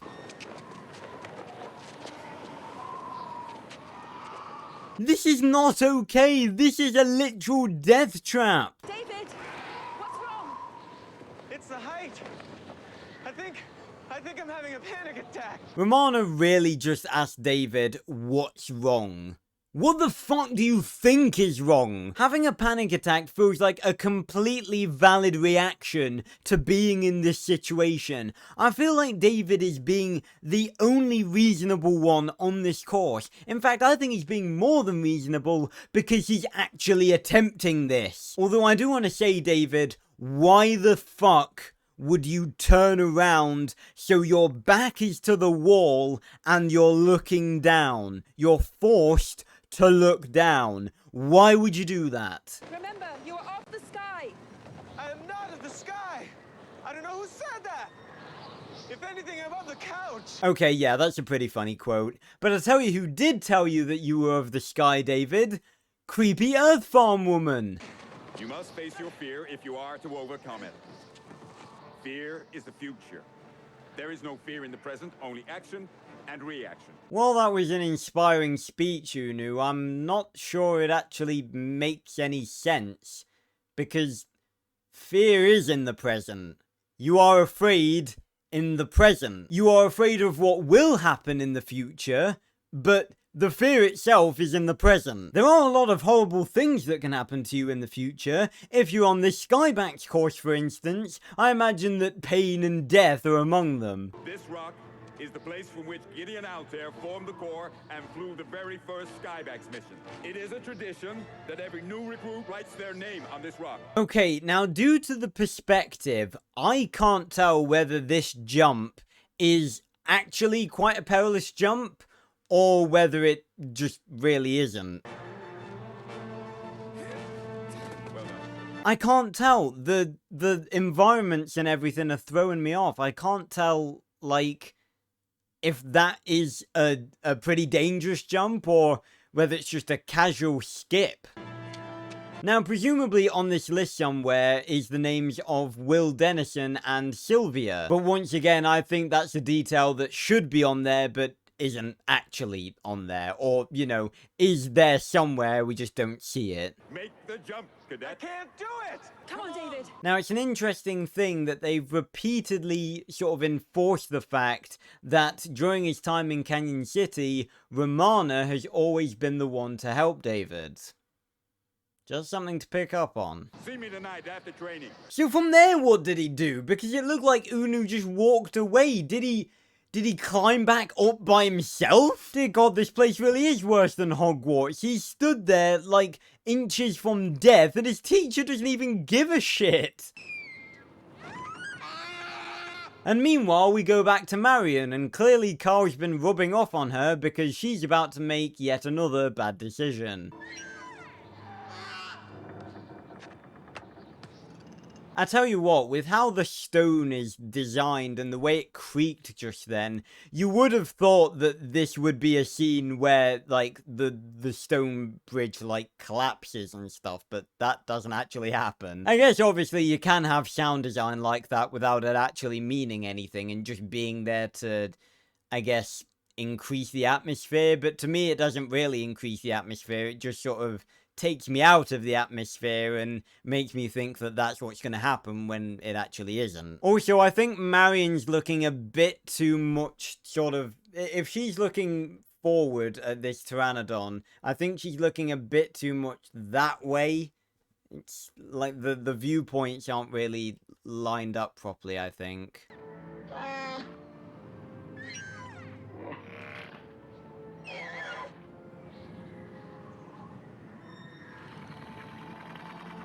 Well done, Marion. Your plan may have been batshit crazy, but I guess it actually worked. This saddle belonged to my grandfather, Ulu, who taught the great Will Dennison, the finest Skybax rider ever. Romana is his daughter and has many of his skills. Right. Let's break that down. So, Will Dennison, as I discussed in the last part, is the son of Arthur Dennison. The two of them are the main characters in the first two Dinotopia books. Will Dennison, like David, went to Canyon City alongside Sylvia, who we learned was Zippo's partner, to become a Skybax rider. Now, I didn't know this when I was recording the first episode, or rather I probably did know it, but I'd just sort of forgotten about it, because I have read the books. Will and Sylvia actually have somewhat of a romantic relationship, I believe. So again, we could imply from that Sylvia and Will got together and had Romana. Now, after recording the first episode and sort of getting ready to film this one, I actually picked up on something. Here we're being told that Romana is Will's daughter, and we can assume that if Will and Sylvia continued their romantic relationship, you know, it's quite likely that Sylvia was Romana's mother. Now, in the last episode, we theorized that because in the books, it was alluded that Arthur Dennison and Oriana, who was Marion's grandmother, had a romantic relationship, that Arthur Dennison was actually Marion's grandfather. And earlier in this episode, we sort of came to the conclusion that Rosemary was actually the child of Arthur and Oriana,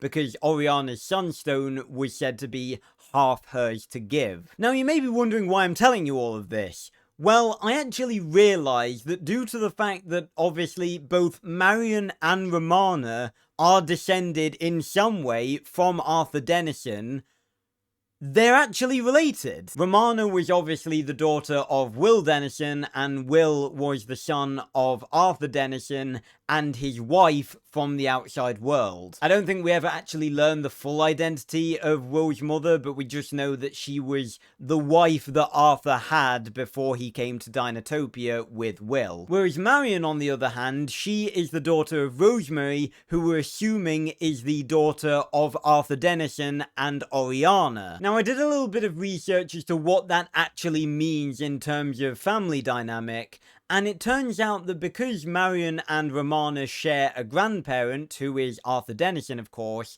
they're actually half cousins. So that's pretty cool. I've said this before, I think, but regardless of how much it actually changes about Dinotopian history, the miniseries does do a good job of entwining the book characters with the sort of current characters. Marion and Romana are half cousins, and Sylvia, who we're assuming is the mother of Romana, was also Zippo's partner. So they've done a pretty good job of treating this as sort of like the next generation. This belonged to Gideon Altair, who formed the Corps. The first man to ever ride a wild Skybax. The story of Gideon Altair, I'm pretty sure, can be told in the Dinotopia book First Flight, which I'm actually looking to get, not for that reason, but because I believe that's actually where the lore of the Ruby Sunstone is actually explained. He was 2 years younger than you when he did it, Cadet. No, I can't do it, sir. I've been wrongly assigned. Trust me, I know. I get that Rosemary assigned him to be a Skybax rider because she sort of saw beneath the surface and saw that, you know, given the chance, David could be brave and courageous and stuff. But he has a very fair point given his own experiences, because given everything he's lived through in his life, the person he is now is not a Skybax rider. And, you know, he doesn't believe that he can be a Skybax rider because he's not lived a life that would even allow him to even try to become one. Because he's a nerd, he's a geek, he's a scholar like me. He's not like a physical person. So he may seem a bit like, I don't want to say like spoiled, but, you know, I guess a little bit bratty, but he's not wrong speaking from his own experiences. It's a fair thing for him to say in particular.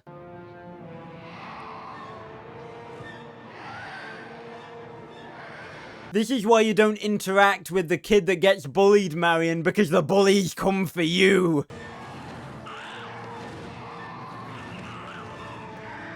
I don't know whether you guys just saw that, but her notebook just fell off the edge. Yeah, she's never getting that back. No cadet has ever failed my course, and you will not be the first. I'm sorry, no cadet has ever failed your course. Why do I find that very difficult to believe? Unu, the people that die on this course still count, you know. You can't just say, oh, he died, but he died trying to be a Skybax rider, so his training is an eternal limbo. He's forever training to be a Skybax rider in the afterlife. He died a Skybax rider. No, that's not how it works.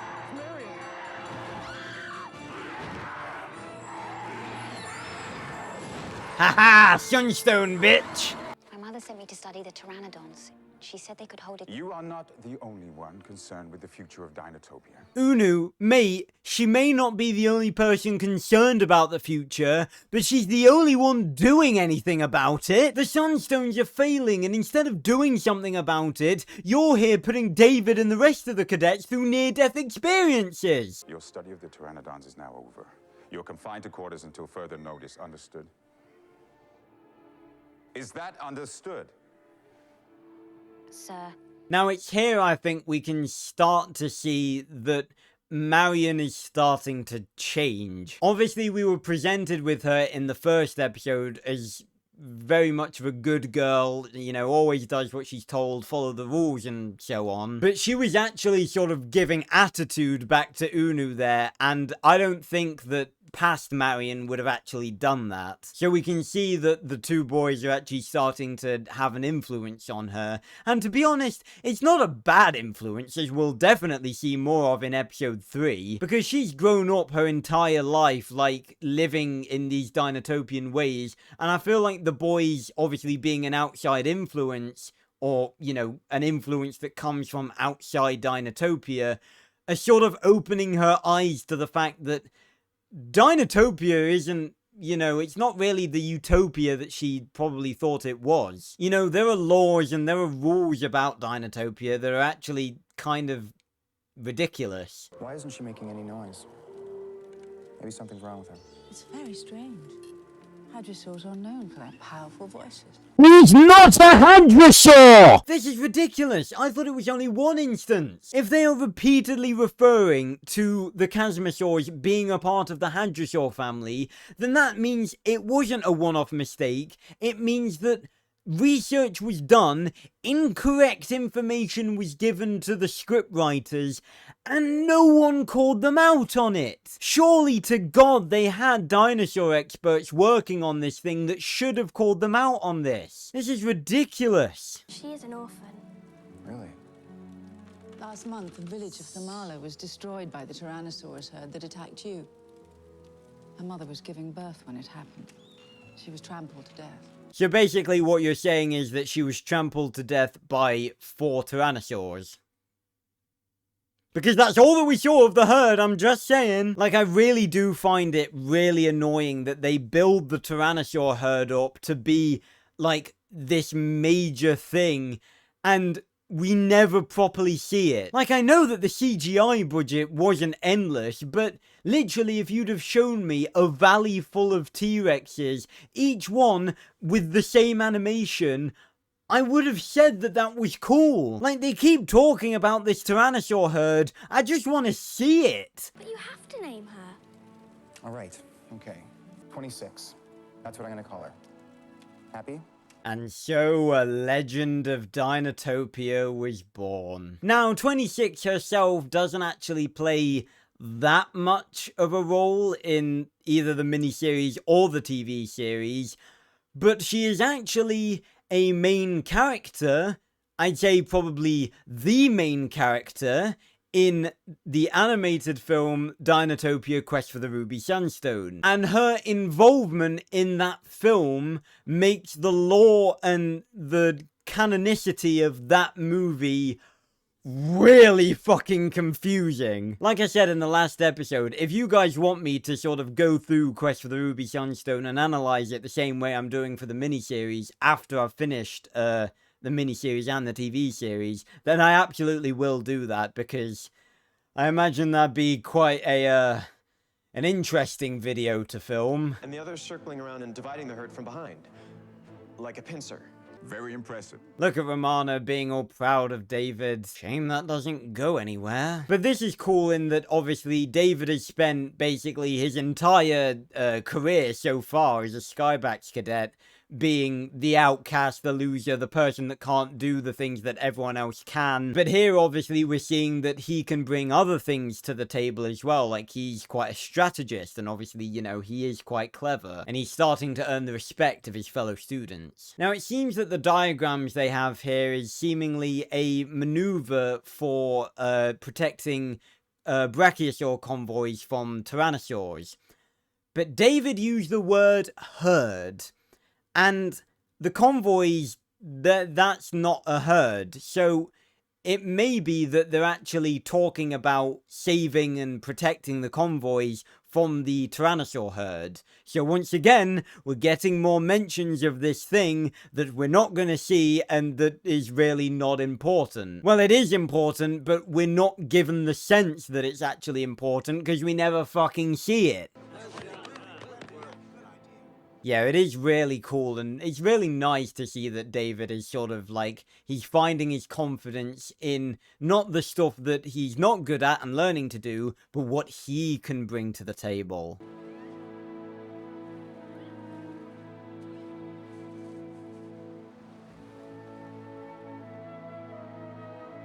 Karl, I know exactly what you're thinking.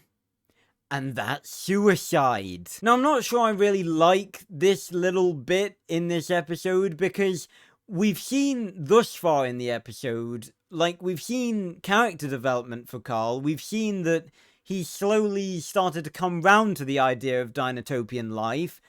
And all it takes is a shoddy boat, which is in no condition and is not fit whatsoever, even if it was in good condition, to cross the storm and the Razor Reef. And that's all it takes for him to go, yeah, I'm going to try and get out of here.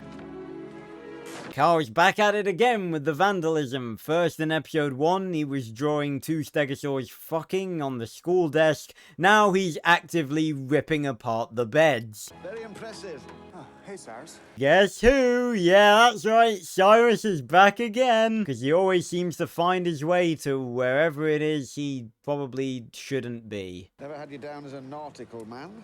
My father used to race yachts. Really? Another little bit of backstory about him and Frank and everything. And it's actually quite good that that's in the miniseries because that is sort of Frank's knowledge of boats and sailing and everything is like, it very heavily comes up in the first couple of episodes of the TV series. So it's good that this sort of foreshadows that and supports that, and it didn't just come out of nowhere. So, what brings you here? I've been thrown out of Waterfall City for asking the wrong question. Okay, now that is obviously complete and utter bullshit, because he was thrown out of the Senate Hall, but then when he was talking to Zippo, like, he was still in Waterfall City. No one was stopping him from being there. And in part 3, we actually see he wasn't kicked out of Waterfall City because he goes back there. So this is just another part of him manipulating Karl and trying to turn him against Dinotopia. Yeah, they always seem to know best. Come on, Karl, don't agree with the guy. We've spent the entire episode trying to get you to like Dinotopia. Don't throw it all away just because Cyrus is playing mind games with you. You're like me. You've been knocked down so many times, but you always manage to get up again, don't you? You're a fighter. See, now the manipulation is going even further. Because in episode 1, obviously, Cyrus presented himself as a friend to Karl, like someone who was quite similar to him in that, you know, he wasn't quite fond of Dinotopia, and if he ever wanted someone to come and talk to, then Cyrus was there. But now he's playing on, like, Karl's ego and his, like, his personality, and he's saying, you know, like, oh, you and me, we're one of the same kind, you and I, Karl. Tried to cross that Razor Reef, it'll slice you in half. What, do you think I'm going to spend the rest of my life here or something? Listen, without a pirate chart, you're dead. Oh, yay, here we go again. Go on, Cyrus, please go on, because it sounds like you're about to tell us there's a way off the island. With this chart, you can sail straight through. Well, can you get it for me? I will for you, Karl. You can rely on me, Karl. So not only does Cyrus return with the bullshit of finding a way off the island, he returns with his master's degree in being creepy. Seriously, Cyrus, where did you go to learn this?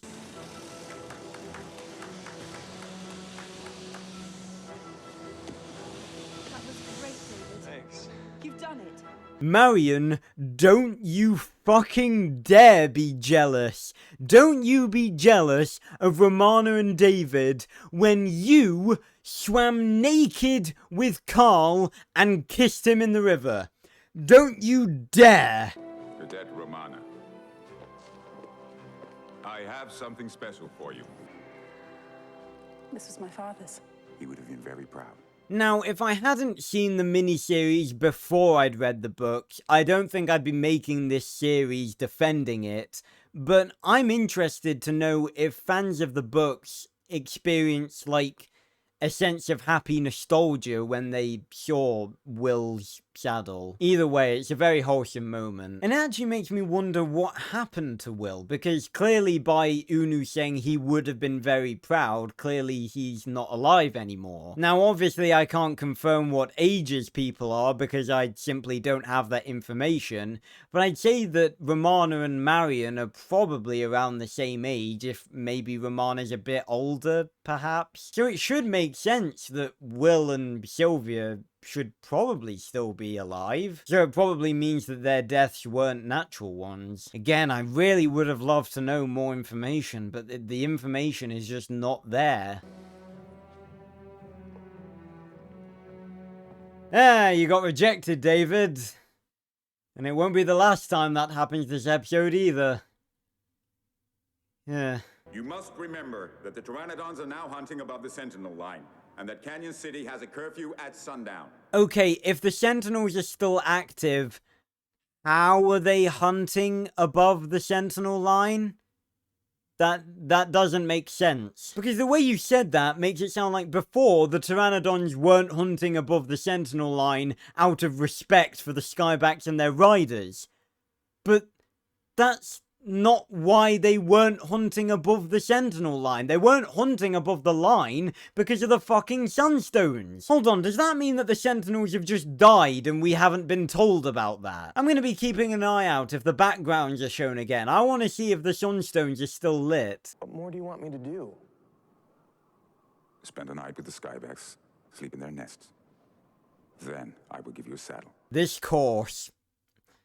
This is a joke. This is just a joke at this point. Ah yes, you're failing in physical education. I won't fail you though, as long as you go beat Mo Farah in a race.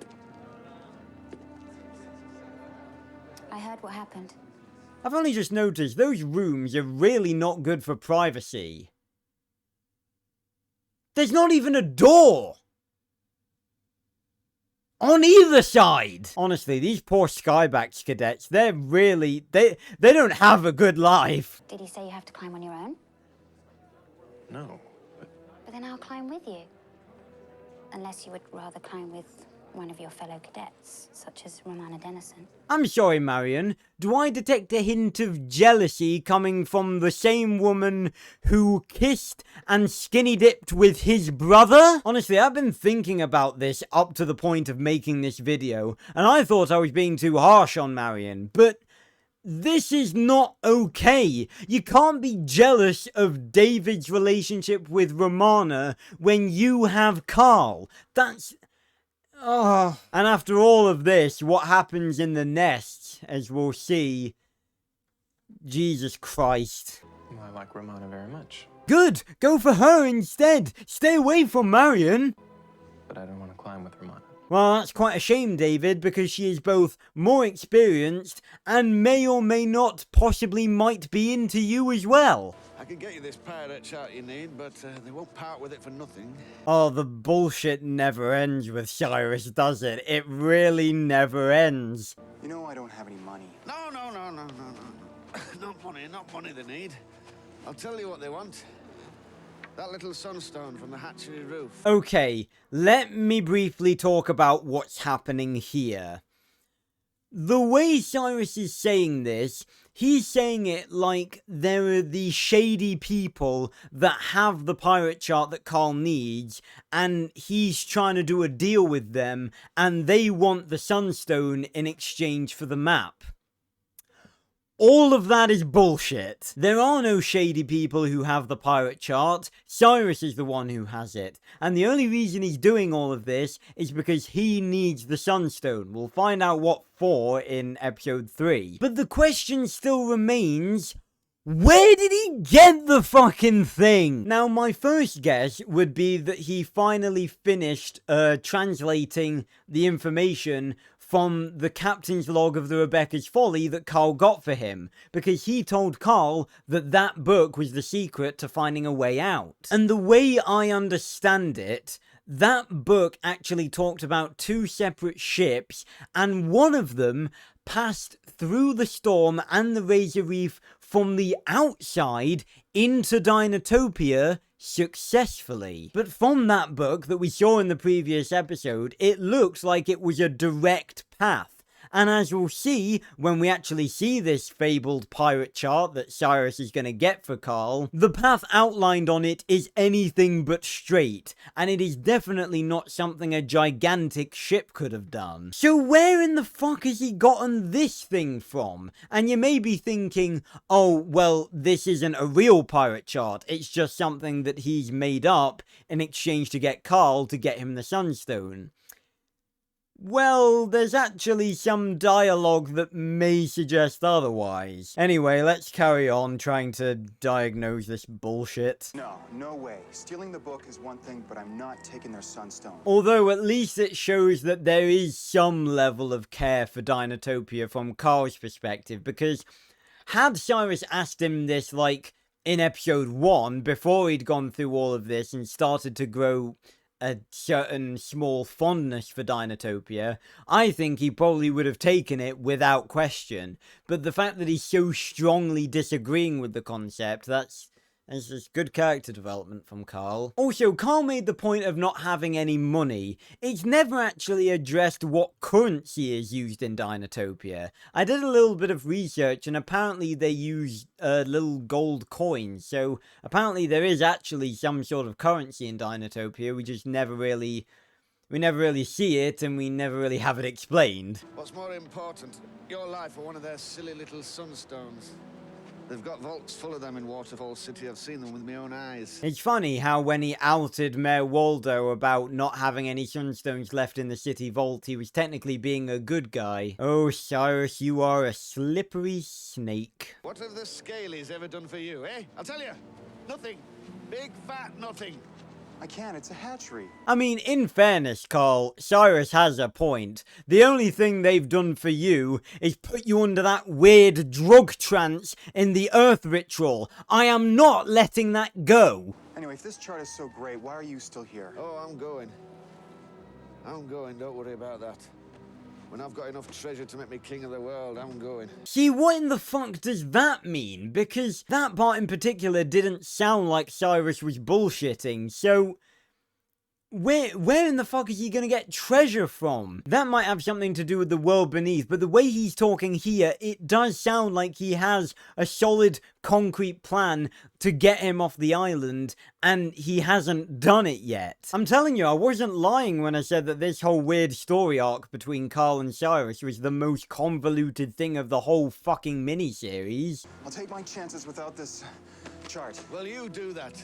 You do that and you're dead. Dead as daddy, understand? Okay, in fairness, Cyrus does have a very good point. Karl is being an idiot if he thinks that he can take that rinky-dink little boat and sail through that storm. It will tear him in two. That is not happening. You need a proper boat to do that, Karl, not a scavenged piece of shit that you nailed together with boards from your bed.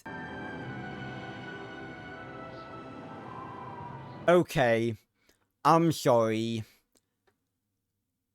How did they get there? The other climbs, they were death traps, but there seemed to be some decent ledges that, you know, they were able to shimmy across.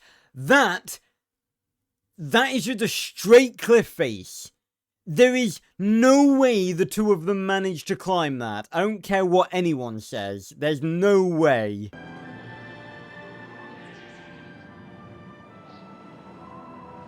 See, where even are they? They're just at, like, at the top of a random spire somewhere. I've changed my mind. Let's go back. David, honestly, mate, that is a completely reasonable and intelligent response. How about you turn around and you go back? Honestly, since the very start, he's been more logical than anyone on this island. It's the albino. I think he's following us. Marion, that might not be a good thing, considering the last time he followed you, he attracted his two bullies and almost ended up killing you.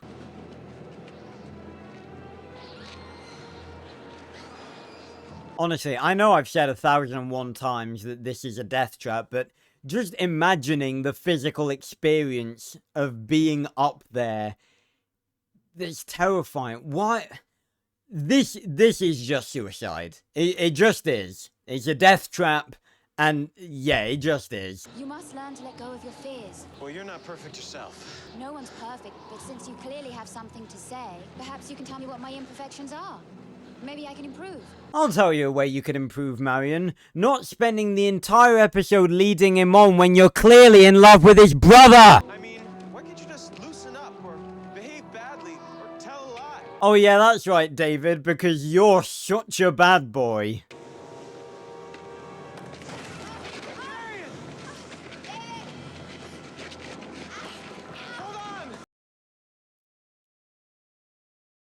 I rest my case. It's a shame there aren't any Dinotopia YouTube poops, because I can imagine that someone editing Marion so she completely falls off the ledge would actually be quite funny.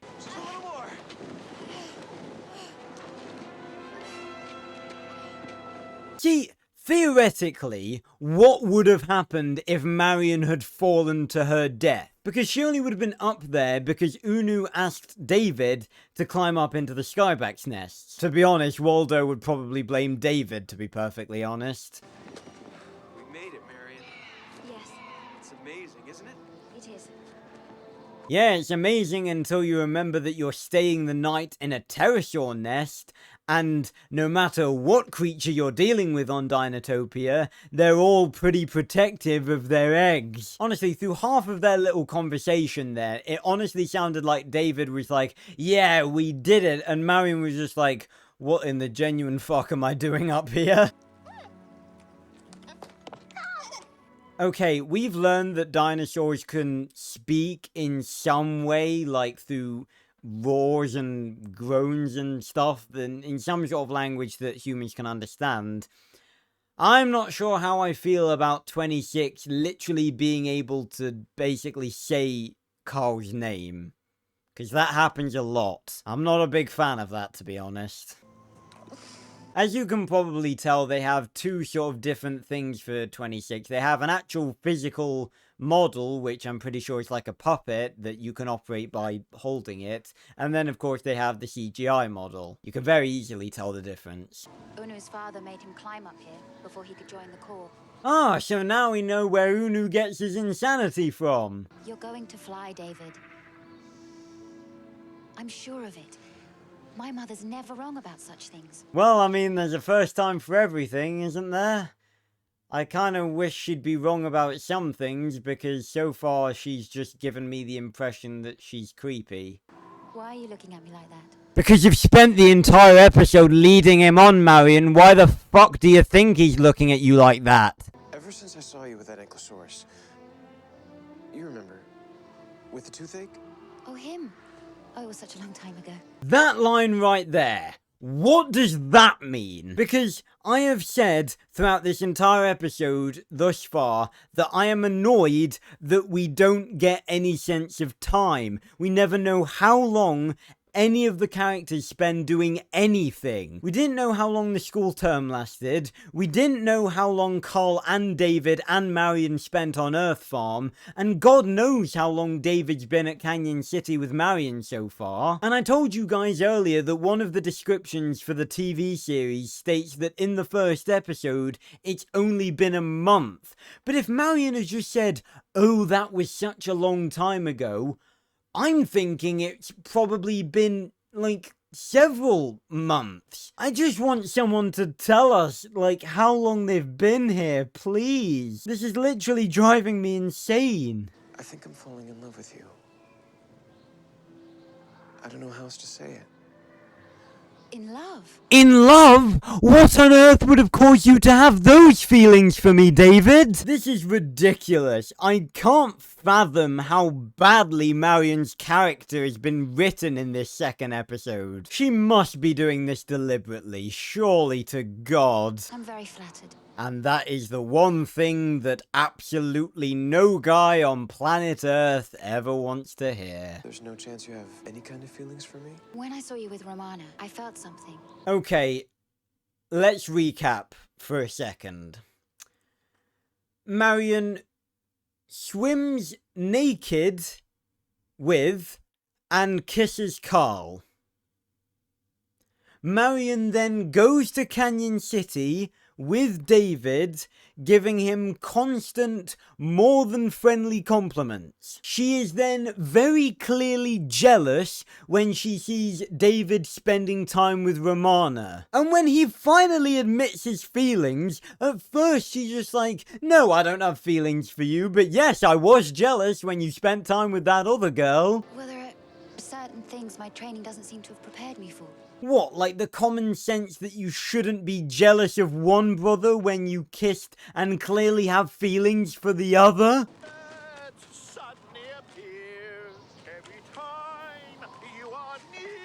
I'm gonna pause that just in case the Messenger Bird's horrible rendition of that song gets me copyrighted. But I wonder who this could be from. Message from who? Message from Karl Scott. How can we be here, alone, on top of the world, and my brother is sending you singograms? You remember what I was saying about Messenger Birds interrupting shit? This message would have been better at literally any other time. Like, David was literally just talking to Marion about how she could potentially be jealous of Romana and that there may be something that she feels for him, and then Karl's messenger bird comes along singing a romantic song to Marion. That is the worst timing possible, ever. He sends me messages all the time. He does? Well, I think he might be lonely. You see, at this point, I feel like Marion's just being fucking stupid. Is she under the impression that everything that her and Karl did that night was friendly? Because that is the vibe I'm getting from her right now. Ah yes, I'm a woman and I swam naked with a guy and kissed him, but it was just friendly, honestly. Dear fucking God.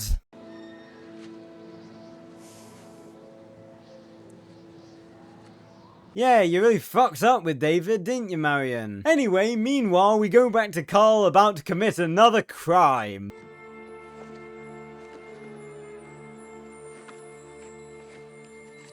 Now, a little aesthetic detail that I kind of want to pick up on. In the miniseries, most sunstones, when they're active, of course, they're very, very bright, sort of yellowy, golden colour. But in the TV series, most of them are actually a really sort of pale whitish blue. But we actually saw in episode 1, when we got a close-up of the Prime Sunstone, that the Prime Sunstone itself was actually sort of that colour, but it's a lot stronger in the TV series. I was gonna say it might have something to do with budget, with the TV series having a lower budget than the miniseries, but for one, I don't know that it did, and for two, I would say that this sort of effect is actually much easier, because there's no sort of glowing stone texture on this. It's just like, it's just a bright glow. Sorry, Karl. Can't have you leaving the island just yet.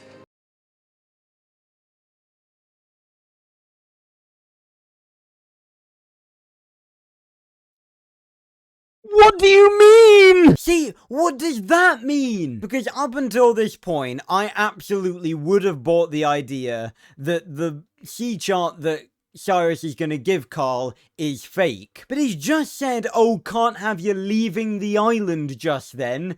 Which obviously quite heavily implies that had he not sabotaged Karl's boat, he could have done so. Or maybe he's just doing this so that the boat sinks before he gets to the storm, because obviously if Cyrus gives Karl a chart that's fake, he's going to try and cross the Razor Reef, he's going to fail, and he's most likely going to drown. But if that's true, why would he say that he had a way off the island, and why would he say that, you know, it's not time for him to leave just yet? This is just... I can't wrap my head around this. It's just, there's too many things that don't add up.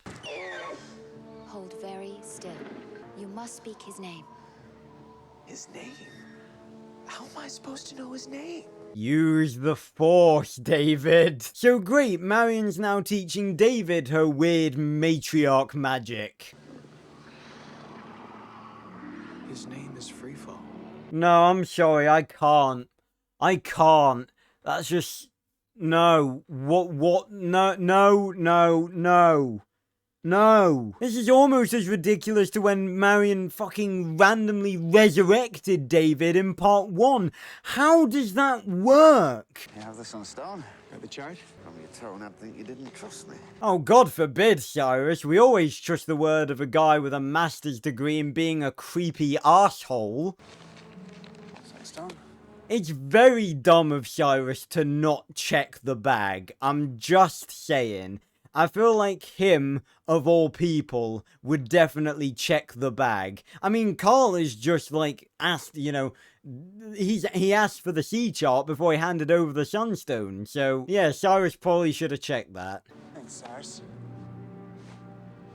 Chin up. Sure you'll make it. Now, I guess this would be more of a scriptwriter's thing rather than an acting thing, but I'm not sure I buy that as a last interaction between the two of them. Because Karl is under the impression that in exchange for the Sunstone, Cyrus has just given him a way off the island. He's going down to his boat right now, and he's going to sail off of Dinotopia. That's what he thinks is going to happen. And the last thing that he can say to Cyrus after everything they've done, before presumably sailing out of Dinotopia and never seeing him again, is... Yeah, thanks, Cyrus. And not to mention the fact that he didn't send a messenger bird or didn't say goodbye to David or Marion. He's just pissing off home. Like, can you imagine what would have happened if David and Marion found out that Karl literally just pissed off into the ocean without saying goodbye and either ended up dead or ended up getting home? And to be honest, they wouldn't know either way. I think they'd probably just assume he was dead because they'd have no way to confirm whether or not he was able to make it. See, off he goes. He's going home. Ah ha ha.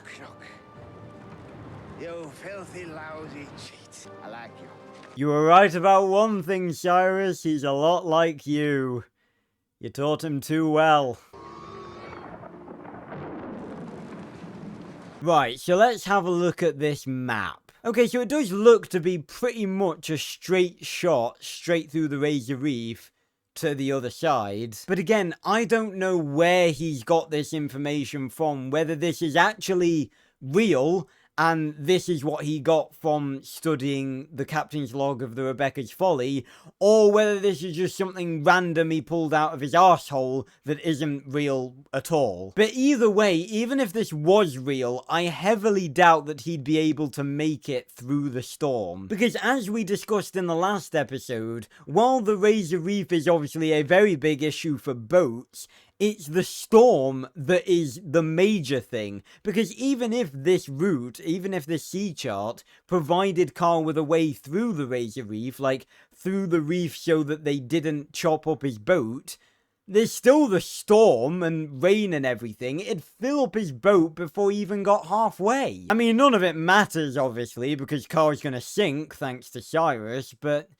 I'm trying to figure out, had that not been the case, what would have happened? I'm trying to wrap my head around, you know, is this real and what is going on?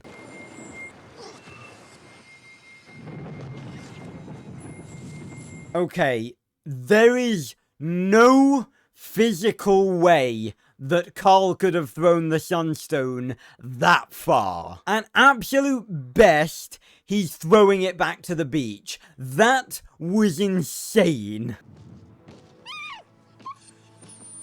Was there really no one in the hatchery that noticed 26 just fucking waltz out? Really? There's no one looking over the hatchery that saw a baby dinosaur just fucking walk out?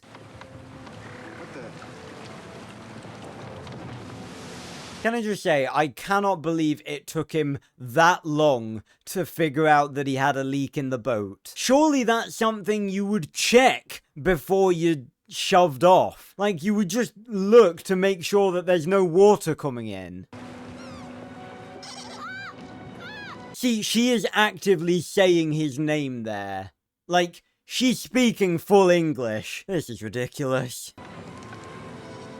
And why does everyone have a telescope? Why does everyone have a telescope in Dinotopia? Why?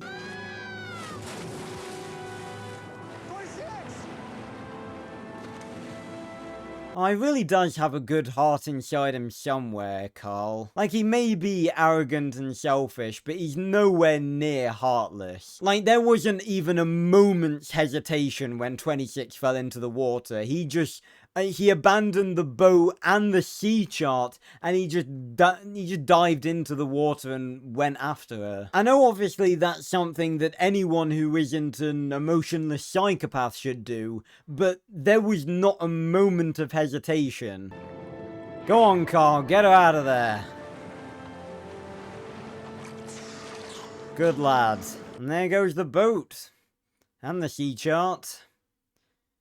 And we'll never know whether that sea chart was legit or not. If the Skybax does not come to you when you call, or if you fail to write it, you will be dismissed from the Sky Corps. So you're telling me that after all of that, after all the near-death experiences, all of the torture of being a Skybax cadet, it falls down to these two things. One, if a Skybax doesn't like you, maybe he's had a rough day, maybe he just found out that his wife's getting a divorce, then he's just gonna fuck off and not let you ride him. And two, if you fail to ride a Skybax, i.e. if you fall off, forget failing as a cadet, you're gonna fucking die.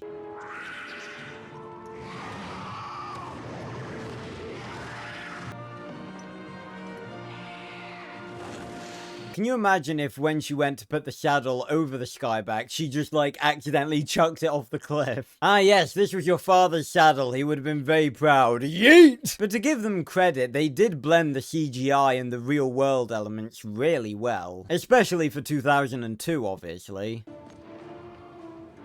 Time to fly. You can do it, David. Yeah, you earned that saddle, David. It only took Marion almost dying, you getting rejected, and Karl interrupting a tender moment between you and Marion. Did I miss something? Amazing how quick Karl got to Canyon City. Plus, we never found out if he faced any sort of consequences for what happened, or what he told Rosemary and Samantha. To be honest, this ending feels really sort of rushed. I know that this episode was sort of focused on, I'd say mostly on David rather than Karl, but I still would have liked a little, just a little scene where Karl's on his own having to deal with the reality of his escape attempt having failed and still being stuck on Dinotopia.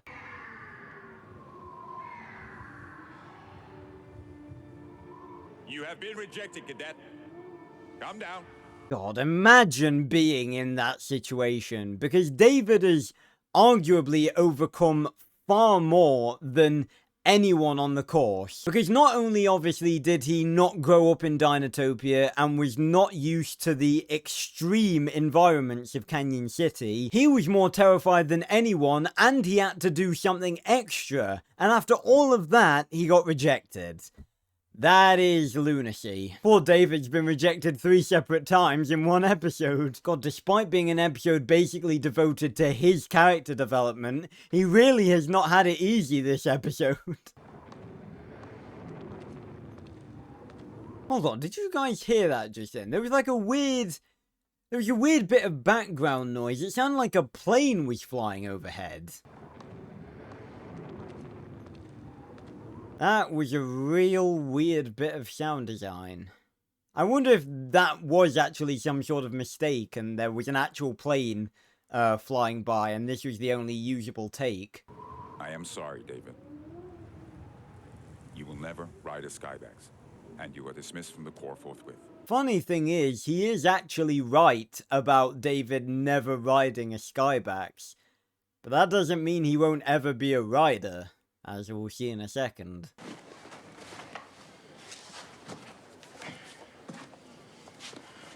You know, David having so many books almost reminds me of Steve Rogers in the first Captain America movie, how in the scene where everyone else is like working out and like lifting up on their beds and stuff, he's just sitting there calmly unpacking books. David is the Steve Rogers of the Dinotopia cinematic universe. Hold on, that's DCU.